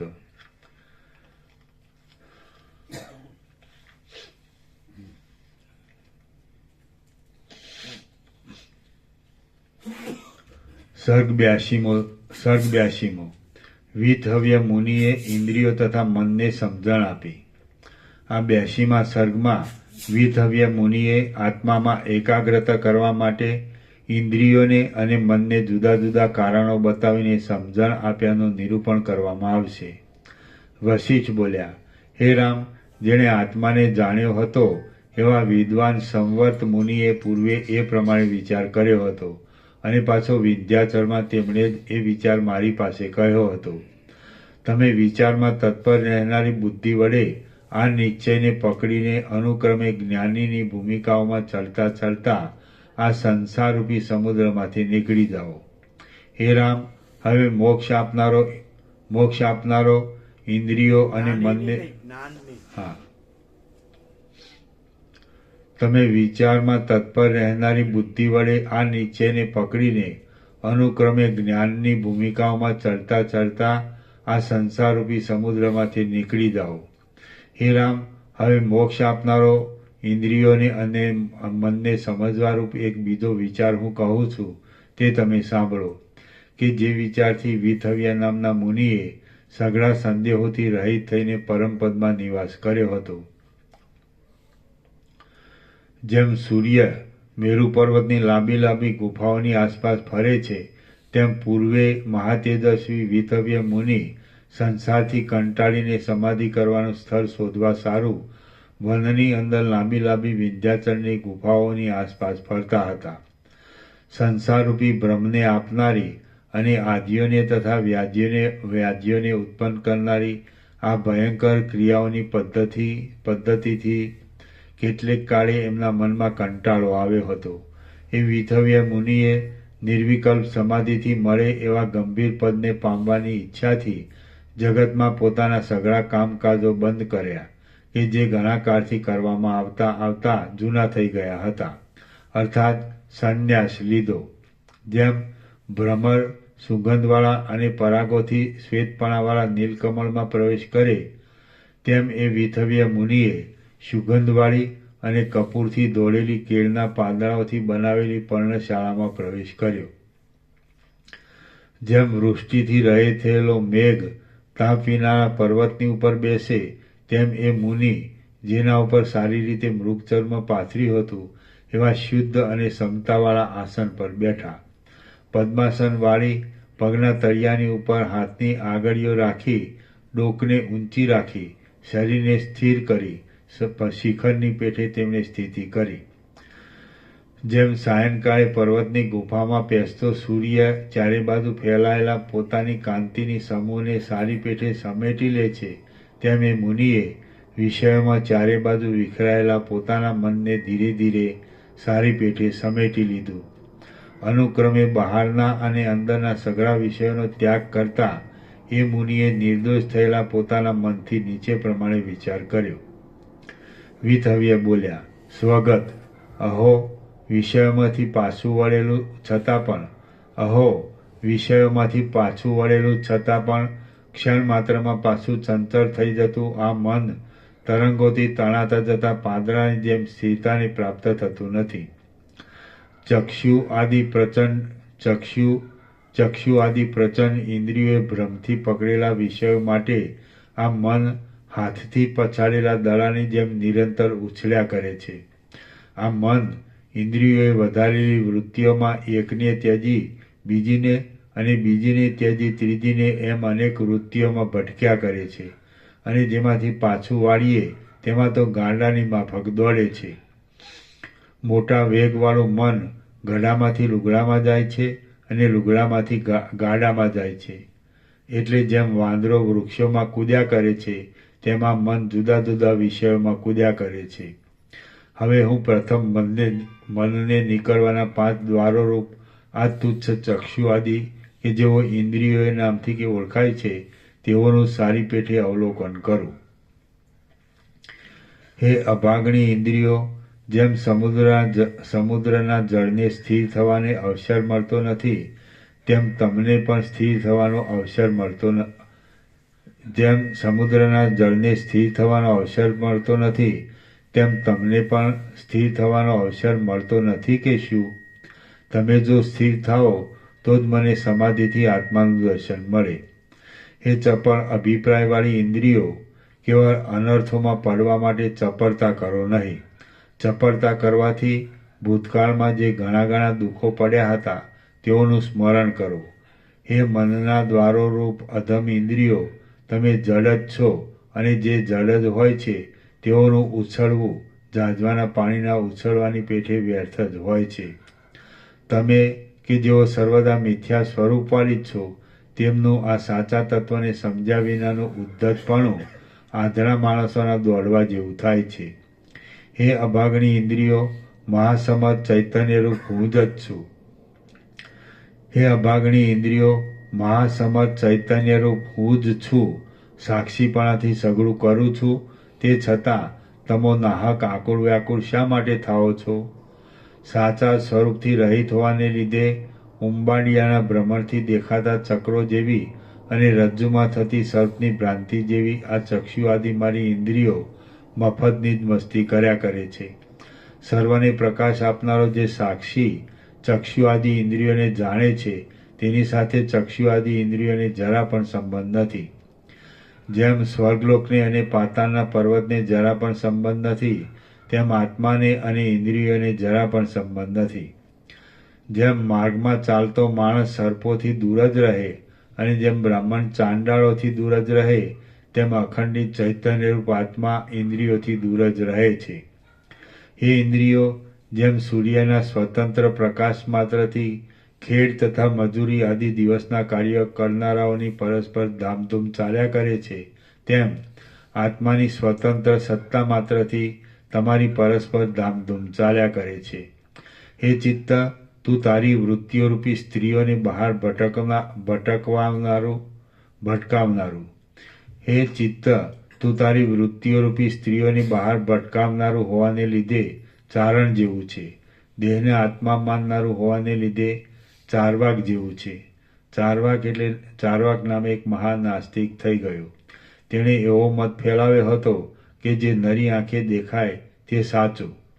નરી આંખે દેહ દેખાય છે માટે દેહ એ જ આત્મા છે અને પરલોક તેમજ પુનર્જન્મ જેવું કાંઈ જ નથી. જગતનો સૌથી મોટો ભાગ જાણે અજાણે પણ આ ચારવાક મતને અનુસરે છે, કારણ કે તેનો મત દેખીતો મીઠો છે. એને ચારું વાક, સુંદર વાણી એ મતનો મુખ્ય સિદ્ધાંત છે. હે ચિત્ત, તું તારી વૃત્તિઓરૂપી સ્ત્રીઓની બહાર ભટકાવનારું હોવાને લીધે ચારણ જેવું છે, દેહને આત્મા માનનારું હોવાને લીધે ચારવાક જેવું છે, અને પેટ ભરવાને અર્થે સઘળી દિશાઓમાં ફરનારું હોવાને લીધે ભિખારી જેવું છે. હે જગતને ઉત્પન્ન કરનારા ચિત્ત, હવે કૂતરાની જેમ તારું ભટકવું કે જે કેવળ અનર્થ માટે જ છે તેને ત્યજી દે. હું ચૈતન્ય છું એવી તને જે ભ્રાંતિ છે તે વ્યર્થ છે અને ખોટી જ છે. હે શઠ ચિત્ત, ચૈતન્ય અને તું કે જેઓ પરસ્પરથી વિરુદ્ધ છો તેઓની એકતા સંભવે જ નહીં. હું પરમાત્માની સત્તા વિના સ્વતંત્ર સત્તાથી જીવું છું એવા પ્રકારની જે તને અહંકારને લીધે દુર્મતિ થઈ છે તે સાચી નથી પણ ખોટી જ છે અને કેવળ દુઃખને માટે જ થઈ છે. તારા અભિમાન નામના પરિણામનો ઉદય થતાં આ દેહ હું છું એવી જે તને આસક્તિ થાય છે તેનો ત્યાગ કર. હે મૂર્ખ ચિત્ત, તું કોઈ વસ્તુ જ નથી તે છતાં અમથું શા માટે ચપળતા કરે છે? હે મહામૂર્ખ, આદિથી તથા અંતથી રહિત જે અનુભવ છે તે ચૈતન્ય વિના બીજું કશું છે જ નહીં. ફરીથી હે મહામૂર્ખ, આદિથી તથા અંતથી રહિત જે અનુભવ છે તે ચૈતન્ય વિના બીજું કશું છે જ નહીં. તે છતાં આ દેહમાં ચિત્ત એ નામ ધરાવી રહેનારું તું કોણ છે?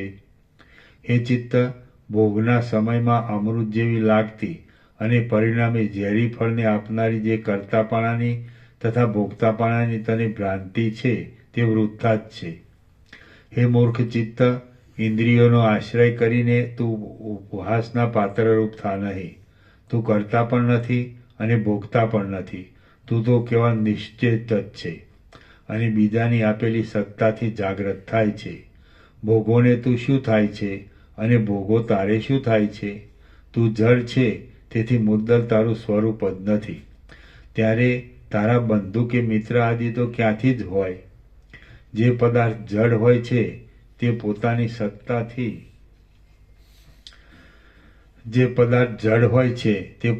સત્તાથી નહીં છતાં પરાઈ સત્તાથી પોતાની સત્તા ભોગવતો હોય છે, માટે ખોટો હોય જ છે.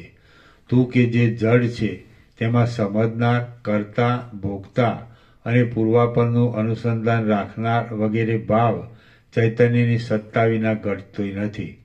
તું જો જીવરૂપ હોય તો જે આત્મા છે તે જ તારું સ્વરૂપ છે, માટે તારે નિર્વિકલ્પપણે જ રહેવું જોઈએ.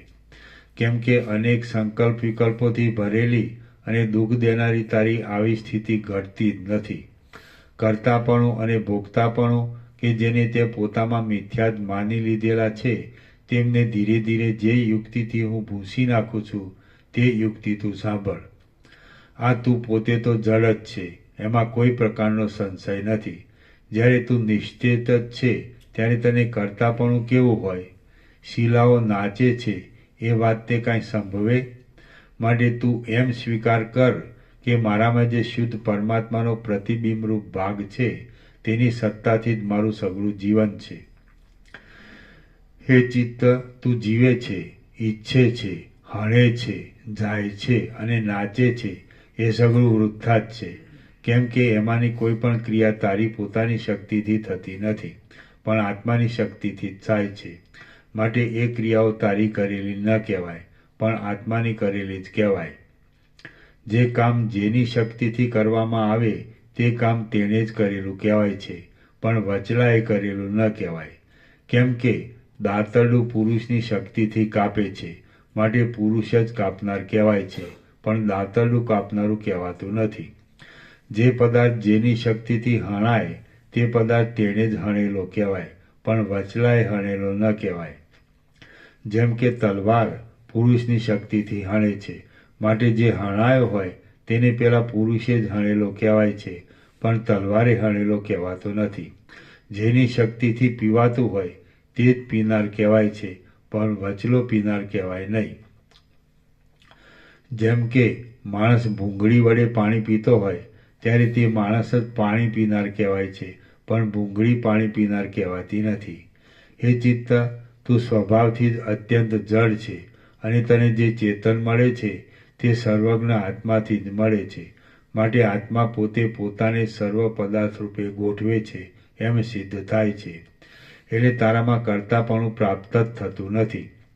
મહાસમર્થ આત્મા તને સર્વદા જાગ્રત કરે છે, કેમ કે સમજુએ મૂળ લોકોને સેંકડો આવૃત્તિઓથી પણ જગાડવા જ જોઈએ. કેમ કે સમજુએ મૂળ લોકોને સેંકડો આવૃત્તિઓથી પણ જગાડવા જ જોઈએ. આ સંસારમાં કેવળ બોધરૂપ જ જો આત્મસત્તા સ્ફુરે છે, આ સંસારમાં કેવળ બોધરૂપ જે આત્મસત્તા સ્ફુરે છે અને તે સત્તાથી તું ચિત્ત એ શબ્દને તથા તેના અર્થને ધારી રહ્યું છે. એ ચિત્ત આ પ્રમાણે તું આત્માની શક્તિરૂપ અજ્ઞાનમાંથી આવેલું છે એમ સિદ્ધ થાય છે. માટે જો જ્ઞાન પ્રાપ્ત થાય તો જેમ સખત તડકામાં હિમ પીગળી જાય તેમ તું પીગળી ગયા વિના રહે જ નહીં. હે ચિત્ત, તું જ્ઞાનથી તરત પીગળી જાય એમ છે. એટલા માટે તું મુવેલું જ છે, નિશ્ચિત જ છે અને વાસ્તવિક રીતે જોતા મુદ્દલ છે જ નહીં. તેથી તારે હું આત્મા છું એવી દુઃખ આપનારી આસક્તિ રાખવી નહીં. હે ચિત્ત, તારી કરેલી સઘળી કલ્પનાઓ ઇન્દ્રજાલની લતાઓની માફક મિથ્યા જ છે. કેમ કે અખંડ અનુભવરૂપ બ્રહ્મ જ સર્વ જગત રૂપે સ્ફુરે છે. બ્રહ્મની ચૈતન્ય શક્તિના મિશ્રણવાળી માયા શક્તિ જ મનુષ્ય રૂપે, દેવતાઓ રૂપે અને બ્રહ્માંડો રૂપે ગોઠવાયેલી છે. જેમ સમુદ્રની ભરતી જળમય મોજા સિવાય બીજું કાંઈ નથી, તેમાં જગત આત્માના સ્ફુરણો વિના બીજું કાંઈ નથી. હે મૂળ ચિત્ત, તું જો પોતાને ચૈતન્યમય સમજતું હોય તો તું કદી પણ એ પરમપદથી જુદું નથી. તો હવે કોને માટે ચિંતા કરે છે? હે મૂર્ખ ચિત્ત, તું એ પરમપદ ત્રણેય કાળના માપોથી રહિત, સર્વમાં વ્યાપક છે અને સર્વરૂપ છે. માટે તેની પ્રાપ્તિ થઈ તો સર્વદા સર્વની પ્રાપ્તિ થઈ ચૂકી. તું પણ નથી અને દેહ પણ નથી. જે કાંઈ છે તે સ્વયં પ્રકાશ અને વ્યાપક બ્રહ્મ જ છે. તું પણ નથી અને દેહ પણ નથી. જે કાંઈ છે તે સ્વયં પ્રકાશ અને વ્યાપક બ્રહ્મ જ છે. અવિચળ આત્મામાં હું અને તું ઇત્યાદિ કેવળ આભાસો જ સ્ફુર્યા કરે છે. માટે કોને શી પીડા છે? કોઈને કાંઈ પીડા નથી. તું જો આત્મા હોય તો સર્વવ્યાપક આત્મા એક જ છે, બીજો કોઈ નથી. તું જો આત્મા હોય તો સર્વવ્યાપક આત્મા એક જ છે, બીજો કોઈ નથી. માટે આત્માની પ્રાપ્તિ સારું નિશ્ચિંત રહે. જો તું આત્માથી અન્ય હોય તો તું જડ હોવાને લીધે મુદ્દલ છે જ નહીં. જે છે તે કેવળ આત્મા જ છે. સઘળું બ્રહ્માંડ આત્મા જ છે. આત્માથી જુદું કાંઈ છે જ નહીં. તું જો કાંઈ પણ આત્માથી ભિન્ન હોય તો તું મુદ્દલ કાંઈ છે જ નહીં. આ શરીર હું છું અને આ સ્ત્રી, પુત્ર તથા ધન આદિ મારા છે એવી નકામી આસક્તિ તું શા માટે રાખે છે? જો સસલાના શિંગડાથી કોઈ માર્યો જતો હોય તો જ મિથ્યા પદાર્થોની આસક્તિથી લાભ થવો સંભવે. હે સટચિત્ત, જેમ દિવસમાં છાયા વિના અને તડકા વિના ત્રીજો કોઈ ભાગ જ નથી, તેમ જગતમાં ચૈતન્ય વિના અને જળ વિના ત્રીજો કોઈ ભાગ જ નથી. માટે હે ચિત્ત, કેવળ ચૈતન્યના અવલોકનથી તારી જડતાનો અને તારી અંદર રહેલા ચિદાભાસનો નાશ થતાં જે કેવળ અનુભવ માત્ર અખંડ ચૈતન્ય અવશેષ રહે છે તે જ તું છે. હે મૂઢ, આમ હોવાને લીધે તને કર્તાપણું કે ભોગતાપણું કાંઈ પણ નથી. તું તો પરબ્રહ્મ જ છે. એટલા માટે મૂર્ખપણાને છોડી દઈને ધીરજવાળું થા. જો કે તું આ રીતે આત્મારૂપ જ છે તો પણ આત્મા ચિત્તરૂપ સાધનથી પોતાના સ્વરૂપનો સાક્ષાત્કાર કરે છે એમ જે કહેવામાં આવે છે તે તો કેવળ ઉપદેશના વાક્યોની જમાવટને માટે જ કહેવામાં આવે છે. જો તું એમ ધારતું હોય કે હું આત્માને એક જાતનું સાધન જ છું તો તું આપમેળે ગતિ કરવામાં પણ સમર્થ નથી. માટે તારું કર્તાપણાનું અભિમાન વૃથા જ છે. સાધન કે જે જડ હોય છે, ગતિ વિનાનું હોય છે અને કર્તાએ આપેલી પ્રેરણા વિના અશક્ત જ હોય છે, તે કર્તાએ આપેલી પ્રેરણા વિના શી રીતે કાર્ય કરી શકે? જો કર્તા પ્રેરણા ન આપે તો સાધનમાં કોઈ જાતની શક્તિ જ હોતી નથી. જો કાપનારો પુરુષ પ્રેરણા ન આપે તો દાતરડું શું કરી શકે? તલવાર મારીને કાપી નાખવાના કામમાં પુરુષ જ સમર્થ છે. તલવાર તો સઘળા અવયવોથી સંપૂર્ણ હોય તો પણ જડ હોવાને લીધે કશું કરવા સમર્થ નથી. હે મિત્ર, તું પોતે જડ હોવાને લીધે કાંઈ પણ કરી શકે એમ નથી. એટલા માટે દેહાદિની તથા સ્ત્રી પુત્રાદિની સંભાળ લેવાનો વ્યર્થ ખેદ ધરવો છોડી દે. મૂર્ખ જે અશક્ત હોય તેને બીજાઓની સંભાળને માટે ઉદ્વેગ કરવો શોભતો જ નથી. મૂર્ખ જે અશક્ત હોય તેને બીજાઓની સંભાળને માટે ઉદ્વેગ કરવો શોભતો જ નથી. આત્મા જીવપણાને પામીને સંસારમાં પીડાય છે, એટલે તેને માટે હું સઘળા પ્રયત્નો કરવાનો ખેદ ભોગવું છું એમ જો તું ધારતું હોય તો એ તારું ધારવું વૃથા છે. જે તારા જેવો હોય તેને માટે જ તારે ખેદ ધરવો યોગ્ય છે, પણ આત્મા તારા જેવો નથી, માટે તેના અર્થે તારે ઉદ્વેગ કરવો યોગ્ય નથી.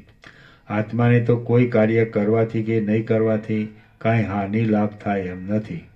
તું દેહમાં અભિમાન ધરીને હું ભોગોની સગવડ કરી આપીને દેહનો ઉપકાર કરું છું એમ ધારતું હોય તો તું દેહને માટે અમસ્તુ દુઃખી થાય છે. કેમ કે દેહમાં રહેનારા 5 પ્રાણ, મન, બુદ્ધિ અને 10 ઇન્દ્રિયો સઘળા જડ છે, માટે તેમાં કોઈને કોઈ પણ ભોગ જોઈતો નથી. આત્મા કે જે દેહનો ધણી છે તેને ભોગોની સગવડ આપીને હું તેનો ઉપકાર કરું છું એમ તું ધારતું હોય તો તારું એ ધારવું પણ ખોટું છે. કેમ કે આત્મા સર્વદા તૃપ્ત જ છે, માટે તેને કોઈ પ્રકારની ઈચ્છા જ નથી. સ્વયં પ્રકાશ અને સર્વમાં વ્યાપક ચૈતન્યરૂપ એક આત્માથી જ આ સઘળું જગત ભરપૂર છે, માટે જગતમાં આત્માથી ન્યારો કોઈ પદાર્થ જ નથી કે જેની આત્માને ઈચ્છા થાય. સર્વરૂપ, સર્વમાં વ્યાપક અને એક હોવા છતાં અનેક રૂપ દેખાવાની શક્તિવાળો આત્મા પોતે પોતામાં જ સર્વ જગતને બનાવે છે, માટે તેને કયો પદાર્થ અલભ્ય હોય કે જેની ઈચ્છા કરે? હે ચિત્ત, જેમ રાજાની અલબેલી રાણીને જોઈને જુવાન પુરુષ અમસ્તો દુઃખી થાય છે, તેમ તું આત્માની આ સઘળી લીલાને જોઈને અમસ્તો દુઃખી થાય છે. હે ચિત્ત, ત્યારે હું આત્માની સાથે સંબંધ રાખીને તેના અનુગ્રહથી જ ભોગો ભોગવીશ એમ તું ધારતું હોય તો તારું એ ધારવું પણ વૃથા છે. કેમ કે જેમ ફળ પુષ્પના સંબંધને યોગ્ય જ નથી, તેમ તું આત્માના સંબંધને યોગ્ય જ નથી. ફળ જો પુષ્પની સાથે સંબંધ ધરે તો સંબંધ ધરતા જ પુષ્પને દૂર કરી દે છે, તેમ તું પણ જો આત્માની સાથે સંબંધ ધરે તો સંબંધ ધરતા જ આત્માને દૂર કરી નાખે એવું છે. માટે જેમ ફળ પુષ્પનો કાંઈ પણ ઉપભોગ લઈ શકે એમ નથી, તેમ તું આત્માનો કાંઈ પણ ઉપભોગ લઈ શકે એમ નથી. એકને બીજા પદાર્થની અંદર રહેવું અથવા બીજા પદાર્થની સાથે મળી જવું એ મુખ્ય સંબંધનું લક્ષણ છે. ફરીથી ભૂલ છે. આત્માને દૂર કરે છે નહીં, પોતાને દૂર કરે છે. તું જો આત્મા સાથે સંબંધ કરે તો પોતાને દૂર કરે છે, બરોબર, આત્માને નહીં. ફળ જો પુષ્પની સાથે સંબંધ ધરે તો સંબંધ ધરતા જ પુષ્પને દૂર કરી દે છે, તેમ તું પણ જો આત્માની સાથે સંબંધ ધરે તો સંબંધ ધરતા જ આત્માને દૂર કરી નાખે એવું છે. પોતાને દૂર કરે. આત્મા તો અખંડ છે, આત્મા દૂર થતો નથી, પોતે નાશવંત છે.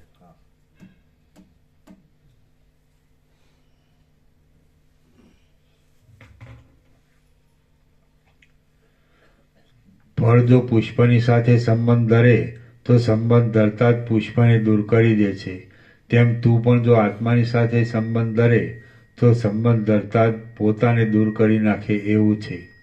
માટે જેમ ફળ પુષ્પનો કાંઈ પણ ઉપભોગ લઈ શકે એમ નથી, તેમ તું આત્માનો કાંઈ પણ ઉપભોગ લઈ શકે એમ નથી.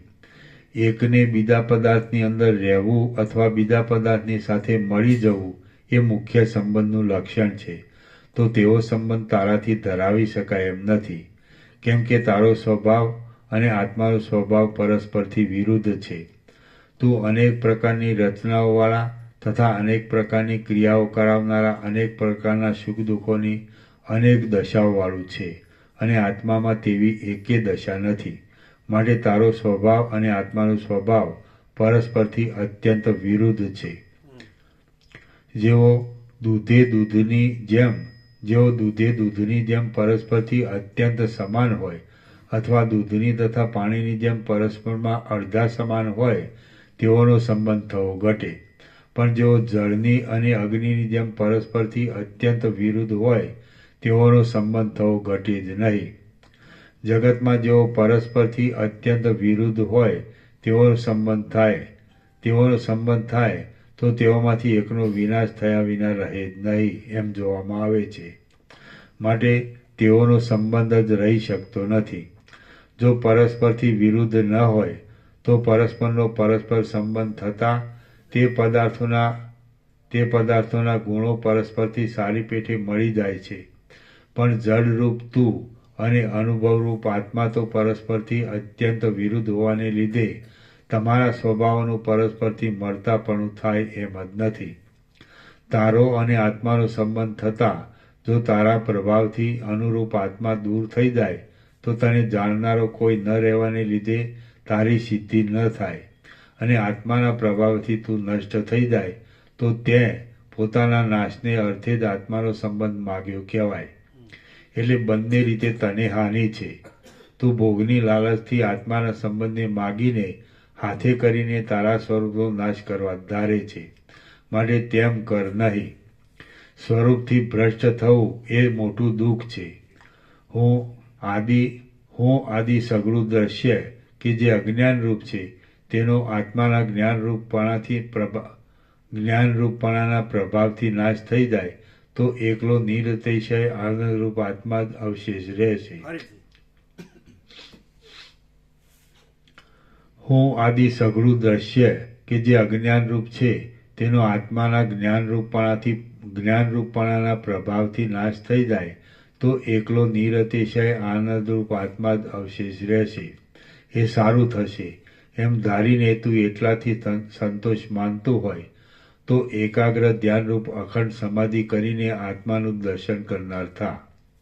હે ચિત્ત, તને સમાધિમાં સુખ છે પણ સંકલ્પો કરવામાં સુખ નથી. કારણ કે જેમ ધોધનું પાણી પથરાઓમાં પડતા ફેલાઈ ગયેલા જેવું થઈ જાય છે તેમ અખંડ અનુભવ સંકલ્પોને લીધે દેહ તથા ઇન્દ્રિયો આદિમાં પડતા ફેલાઈ ગયેલા જેવો થઈ જાય એ મોટું દુઃખ છે.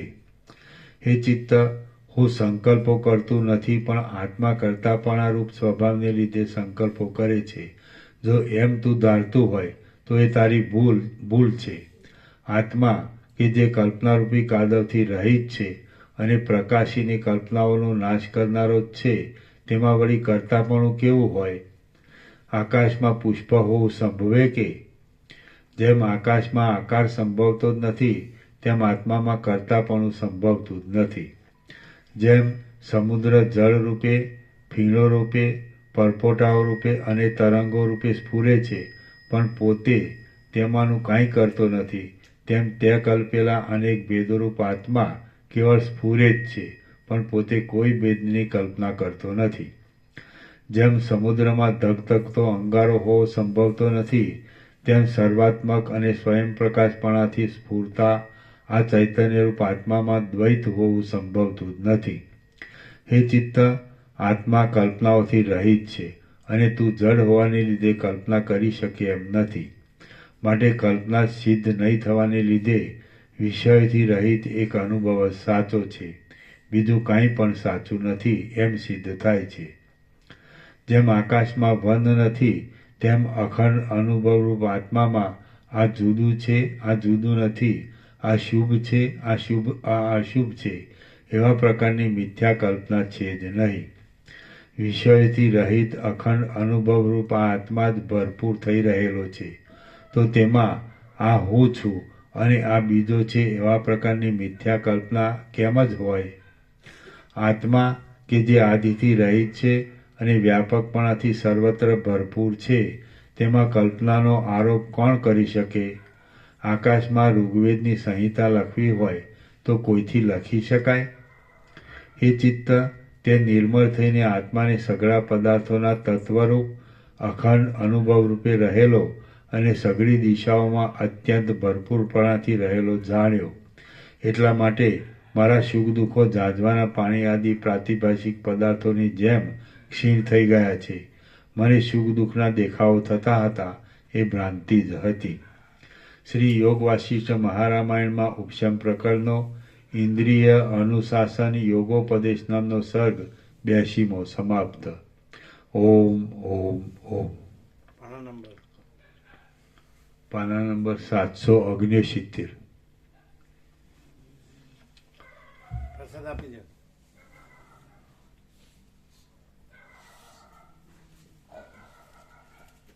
કેટલામાં સર પૂરો છે?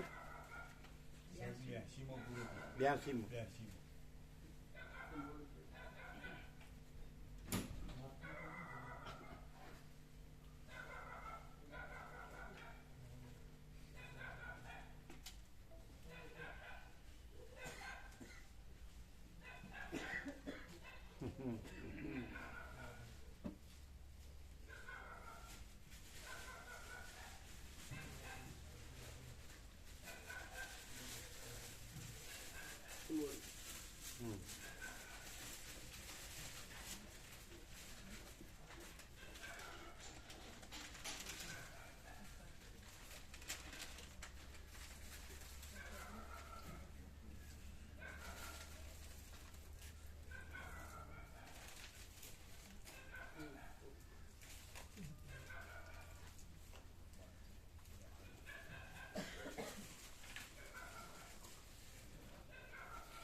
બધા નવા આવ્યા એમને પત્રિકાઓને બધું આપો. નવા આવ્યા એમને નિત્ય દર્શન ને બધું આપો.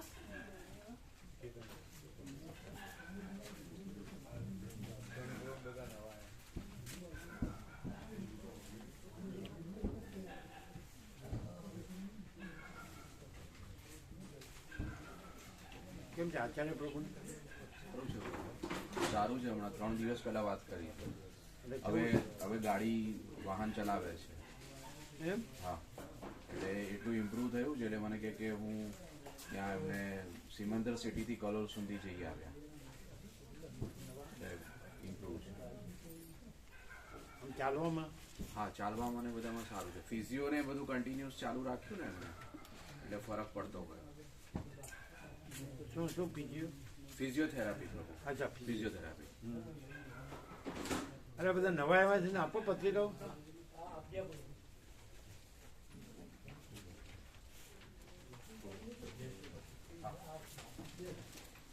રામજી પ્રભુ આપજો. પેલી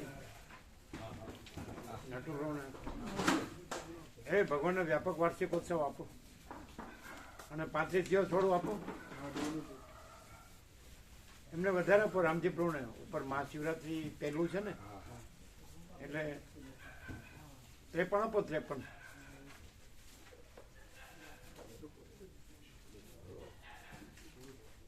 હવે પેલું મહાશિવરાત્રી આવશે.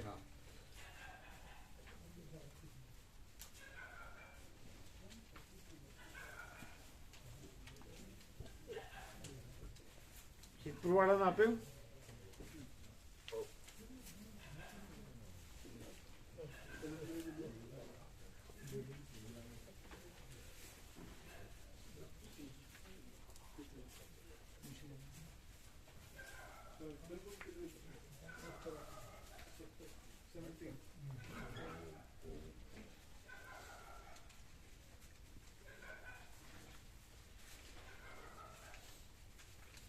અમને એક આવ્યું હતું.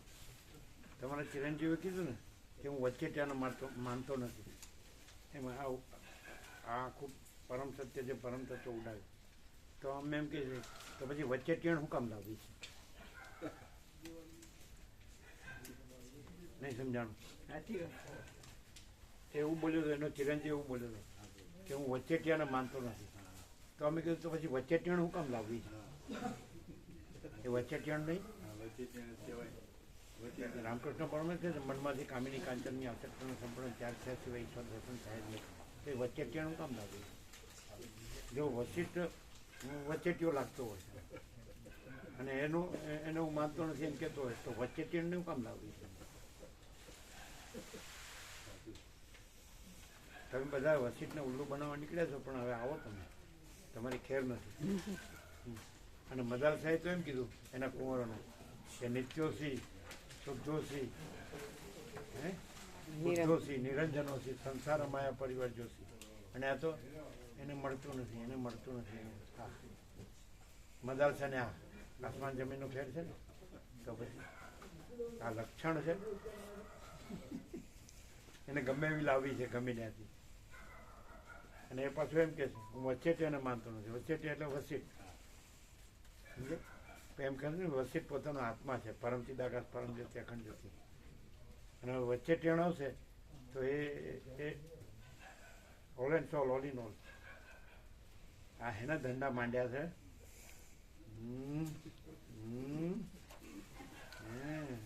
એટલે કીધું એક શબ્દ અડતો નથી વચિષ્ઠનો.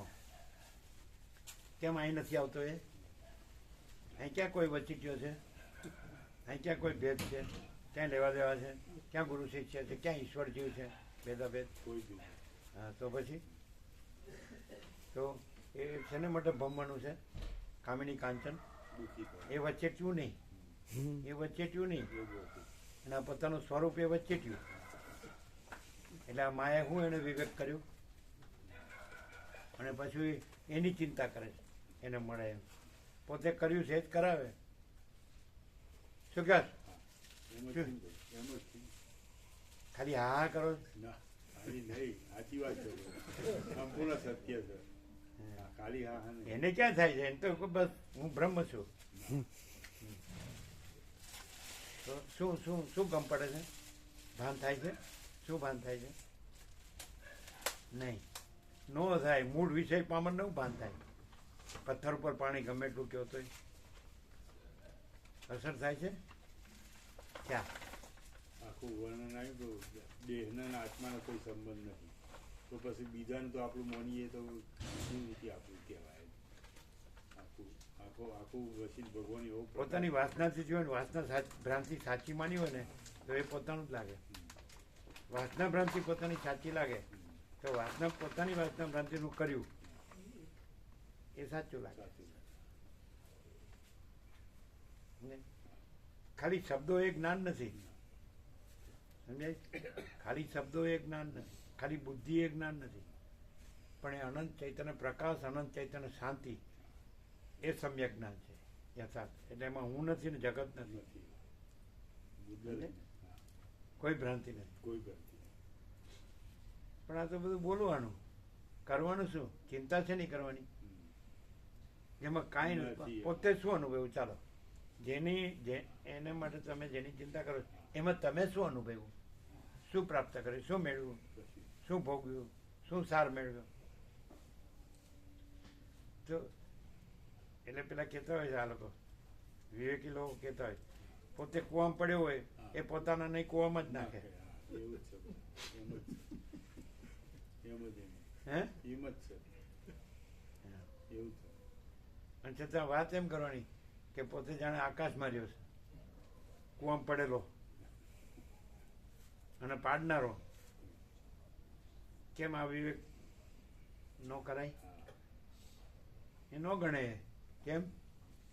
પોતે જે વિવેક ન ગણ્યો હોય તો પછી પોતાનો માનેલો હેનો ગણે? એમ નથી કહેતા કૂવામાં હોય જ અવાડામાં આવે ને, કે નહીં? હજી આમ અંદરથી જે જ્ઞાનનો વ્યાખ્યા શું આવી? અત્યંત સૂક્ષ્મ સંપૂર્ણ શુદ્ધ અવલોકન જ્ઞાન. પેલા યોગ કીધો ને પછી જ્ઞાન કીધું. અને વસિષ્ઠ કેવું જ્ઞાનને શ્રેષ્ઠ ગણું છે, કારણ કે સહજ છે. પણ કેવું જ્ઞાન કે જેને આ દેહ કે ઇન્દ્રિયો કે મન કે વિષયો ભોગો કે આ અહંકાર કે વાસના કે એની સાથે કોઈ સંબંધ નથી. આ જગત કે દેહ કે એની સાથે કોઈ સંબંધ નથી. એ કેવળ જ્ઞાન, કેવળ અખંડ અનુભવ, અખંડ જ્ઞાન, એ આત્મા. હે? યથાર્થ યથાર્થ એ સમ્યક. એટલે આત્માનું કે ચૈતન્યનું એ નામ પણ નથી. આત્મા નામ પણ નથી, ચૈતન્ય નામ પણ નથી. બ્રહ્મ નામ, બ્રહ્મ શબ્દ પણ નથી, એ પણ કલ્પિત છે. અને પરમાત્મા શબ્દ પણ કલ્પિત છે. પણ જે અનંત ચૈતન્ય પ્રકાશ, અનંત ચૈતન્ય શાંતિ છે જ, એ જ છે. અને આ બીજી બધી ભ્રાંતિ, આજે બધામાં અહંકાર અભિમાન છે ને, બસ હું બધું જાણું છું એમ, અને મેં જે કર્યું છે બરાબર જ છે, હું જે કરું છું બરાબર છે, કરી છે બરાબર. અરે પણ પરપોટા થયા નથી ને ફૂટ્યા નથી. શું કહે છે? અમારી પાસે ફૂલ છે અને અમે ફૂલ છીએ. ફૂલ છે એટલે એફ ડબલ એલ, અને અમે ફૂલ છીએ એટલે એફ ડબલ એલ. અમારી પાસે ફૂલ છે અને અમે ફૂલ છીએ.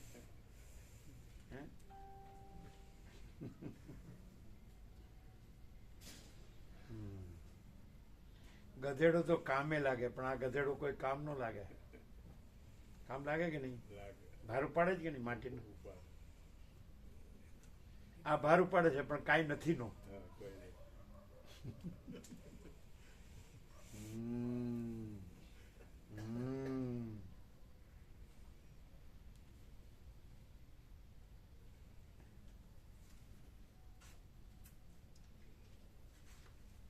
રૂપાળો દેખાવ એ રૂપાળાપણું નથી, સમજે? પણ અનંત ચૈતન્ય પ્રકાશ, અનંત ચૈતન્ય શાંતિ, એનાથી દિવ્ય અલૌકિક સત્ય શિવ સુંદર બીજું એ સુંદર રૂપ જ નથી. રૂપાળાપણું તો બાળવા માટે છે. 3.5 શેર રાખ અને હજરામાં અખંડ અવિનાશી. એને શસ્ત્રો છેદી શકતા નથી, અગ્નિ બાળી શકતો નથી, પાણી ભીંજવી શકતો નથી, વાયુ સૂકવી શકતો નથી. એ ખરું સ્વરૂપ છે. આ રૂપાળાપણું સાચું નથી. કૃત્રિમતા, ઔપચારિકતા, આડંબર, શો દેખાવ, પોકળ. સમજે? પરપોટો એમ માને કે હું સુંદર છું. ફૂસ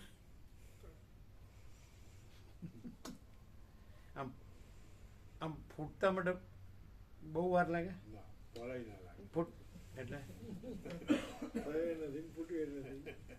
બહુ વાર લાગે આમ ફટાક. તો અહંકાર અભિમાનનો પાર નહીં એમ.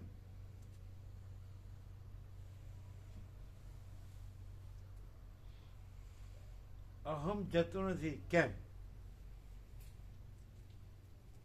દુઃખિત થઈને મરવું છે એમ જતું નથી. સમજાય?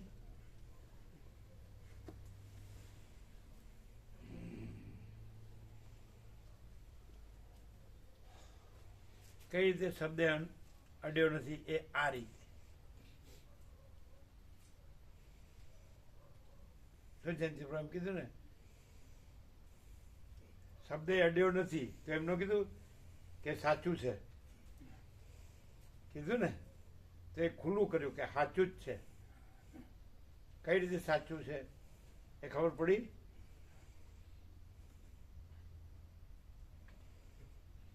જો આ આપણે સાચું જાણ્યું હોય તો એને આપણે સાચામાં ન વાળીએ, પણ આપણે કર્યું છે એ સાચું છે એટલે એમાં એને નાખીએ ને. જો ખરેખર પોતે જાગ્યો હોય તો એ ખોટા સ્વપ્ન સેવે, અને ખોટા સ્વપ્ન સેવે તો જાગ્યો કહેવાય.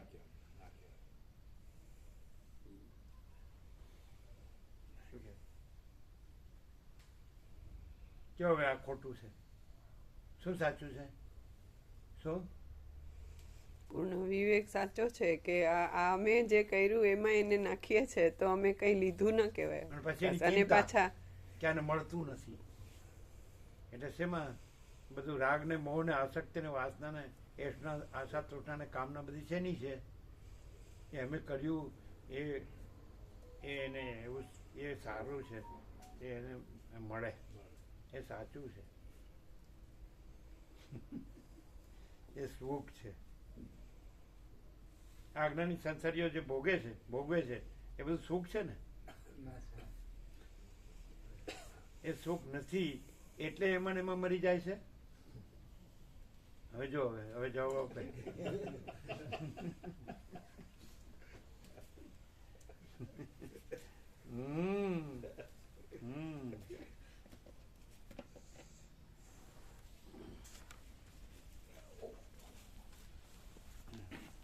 આ કનૈયો શું કે ખબર કે કનૈયાને તો અનેક ગોપીઓ હતી, મારે તો એક જ છે.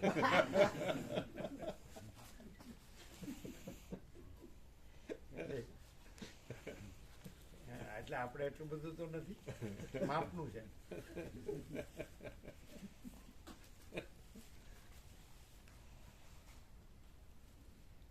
આ પત્રિકાઓ વધારે જોયું તો લેજો.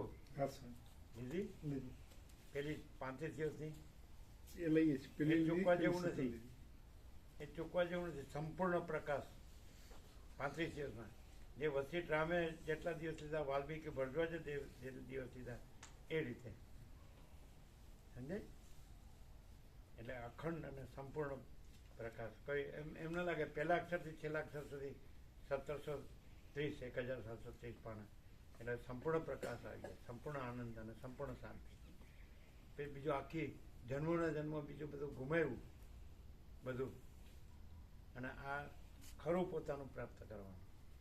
હવે આ ન કરીને બીજું જ કરીએ તો મૂર્ખ કહેવાય. ન મળ્યું હોય તો બરાબર, મળ્યું ને ન લઈએ તો મૂર્ખ કહેવાય. શું કહે છે? સાચું છે કે નહીં? વિચારીશું. પેલું ઊંધું મારવામાં વિચારવું ન પડે, સીધું રહેવામાં જ વિચારવું.